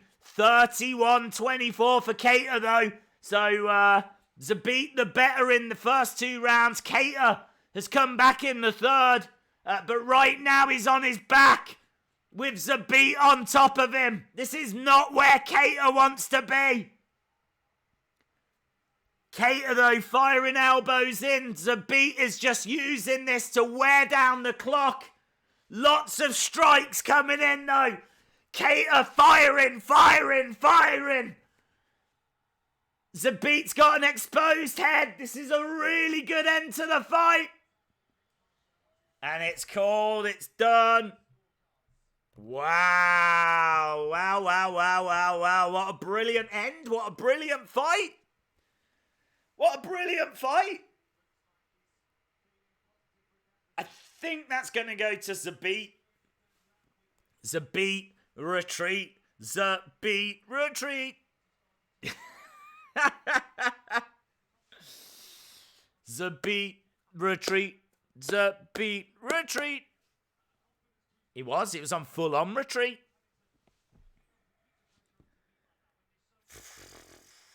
He went in for a knee, lost his footing. Kattar did.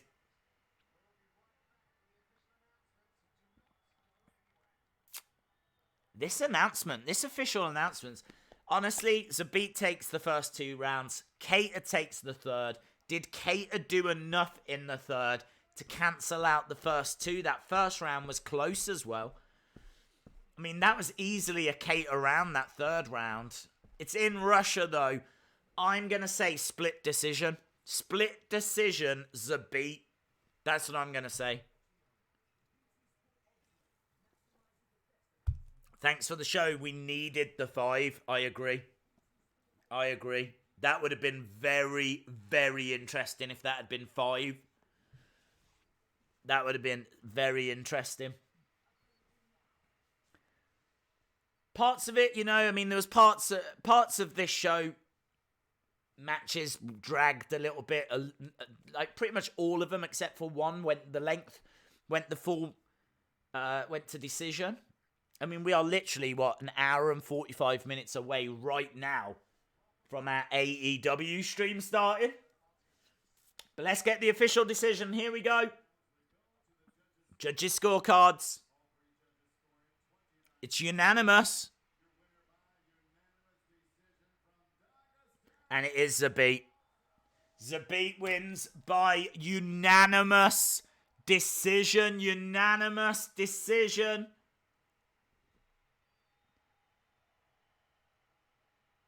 Oh, it doesn't really tell the story. Personally, I think that should have been split. He didn't do enough going into the end. That was a tough fight for Zabit. That third round. Nearly AEW time it is, yes. Daisy, you're going to live stream KSI Logan Paul? I'm going to try. Zabit. Daisy, unfortunately, I can't join Full Gear stream because I've got to be up for 6:30. Oh. Pro Wrestling, thank you for joining us all throughout this show. I know you've been here all throughout. I think quite a few of you have been here all throughout as well. It was a really interesting show. Some of the matches didn't quite go as well as I wanted. Main event, lived up to expectation.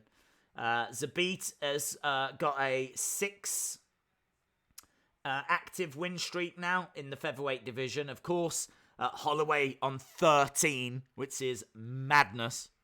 So, 13 win streak for Holloway, but Zabit second in the featherweight division with 6 wins in a row. Thank you, Andrew Hibbs. Appreciate the support, dude. I feel for the hype on Zabit. That was sad. He looked gassed in the third. I agree. Andrew Hibbs says Logan for the win. Well, there we go. Very interesting action from the world of UFC. I don't feel like Zabit really planted the flag that he should have planted there. I really feel like Zabit kind of really needed a bit more, you know? It's like, I really feel like had someone have won convincingly tonight, I really do feel like they would have gone on to challenge for the title. But, I mean, Zabit's got a great record. His name's in the conversation, but he didn't look good in that third round. He really didn't look good in that third round. I mean, he was getting caught. He looked like he was even getting rocked a little bit in that third round. And had it have gone 5, I mean, if he goes for the title and it's a 5-round fight, I'm not sure. I'm not sure. I don't know. I'd love to see it. 5-round fight. Zabit against Holloway. As long as Holloway stays champ, of course. But, which I think he will. If they do that, then I think it's going to be a very, very interesting. Very, very interesting. It's unanimous when all 3 judges favour the same fighter. Yes, very true. The Jeremy fight was tough. It was tough, yes. Daisy, you going to stream KSI Logan Paul? I am going to try. I'm watching AEW first. Hopefully that can finish in time so that we can get over to KSI Logan Paul. Because I do want to watch the fight. There's so much hype about that fight. People are asking me so much about that fight that it would be a shame to not stream it. So, yes, I really do want to. But we're going to have to wait and see. It all depends on AEW. Are you doing the next UFC event? Michael, yes, we do them all, my friend. Yeah, we're here every single week. We do them every week. We've got a nice little UFC community. The only problem is this is a bit of a weird stream because of the time. There's a lot of people that are obviously in the US that are out shopping or visiting family and whatever.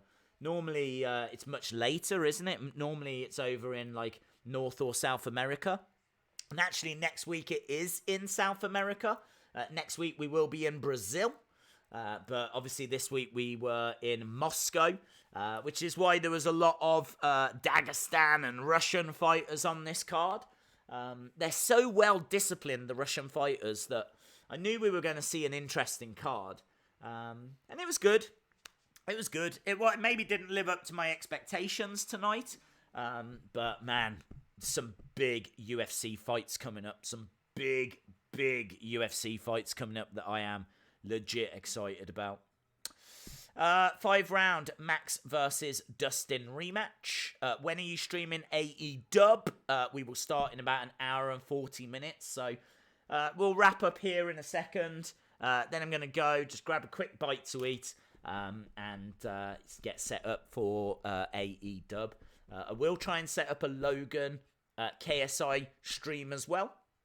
But obviously we won't be able to start that until AEW finishes. Hello TKG. Hello KJ Carter. Jim Gore. Andrew Hibbs. Is that Jassy? JC Philly? Shout out to you. C21H3O02I. Bum, bum, bum. Bum, bum, bum. That's like a Carmella entrance thing, but still. Shout out to you, VI Bricks as well, who won the fights. All the results, the winners, Martin, Gamzatov, Herman, Roberts, Volkov, they were all victorious. And you can see my prediction there was that Zabit would get the victory. It was Zabit that picked up the victory as well. Shout out to Chalmers. Shout out to you, my friend. Of course, we, as I said, we will wrap up in a second, but then we will be back for that AEW stream, which will start very, very soon. So I think that's about it, man. Thank you all so much for joining us. I really do appreciate it. And as we said, you know, we're here every single week. So if you haven't subscribed, hit the subscribe. You don't even have to turn on notifications. Like, honestly, if you're not into wrestling, don't turn on notifications. We do a lot of wrestling, but just know that we're here every single week. I literally stream my life. So yeah, fun little card with better cards to come. Really looking forward to UFC 245 in particular. Awesome, guys. Thank you so much for watching. Really appreciate the support. And hopefully I'll see you again for the AEW stream that starts very, very soon. Bye for now.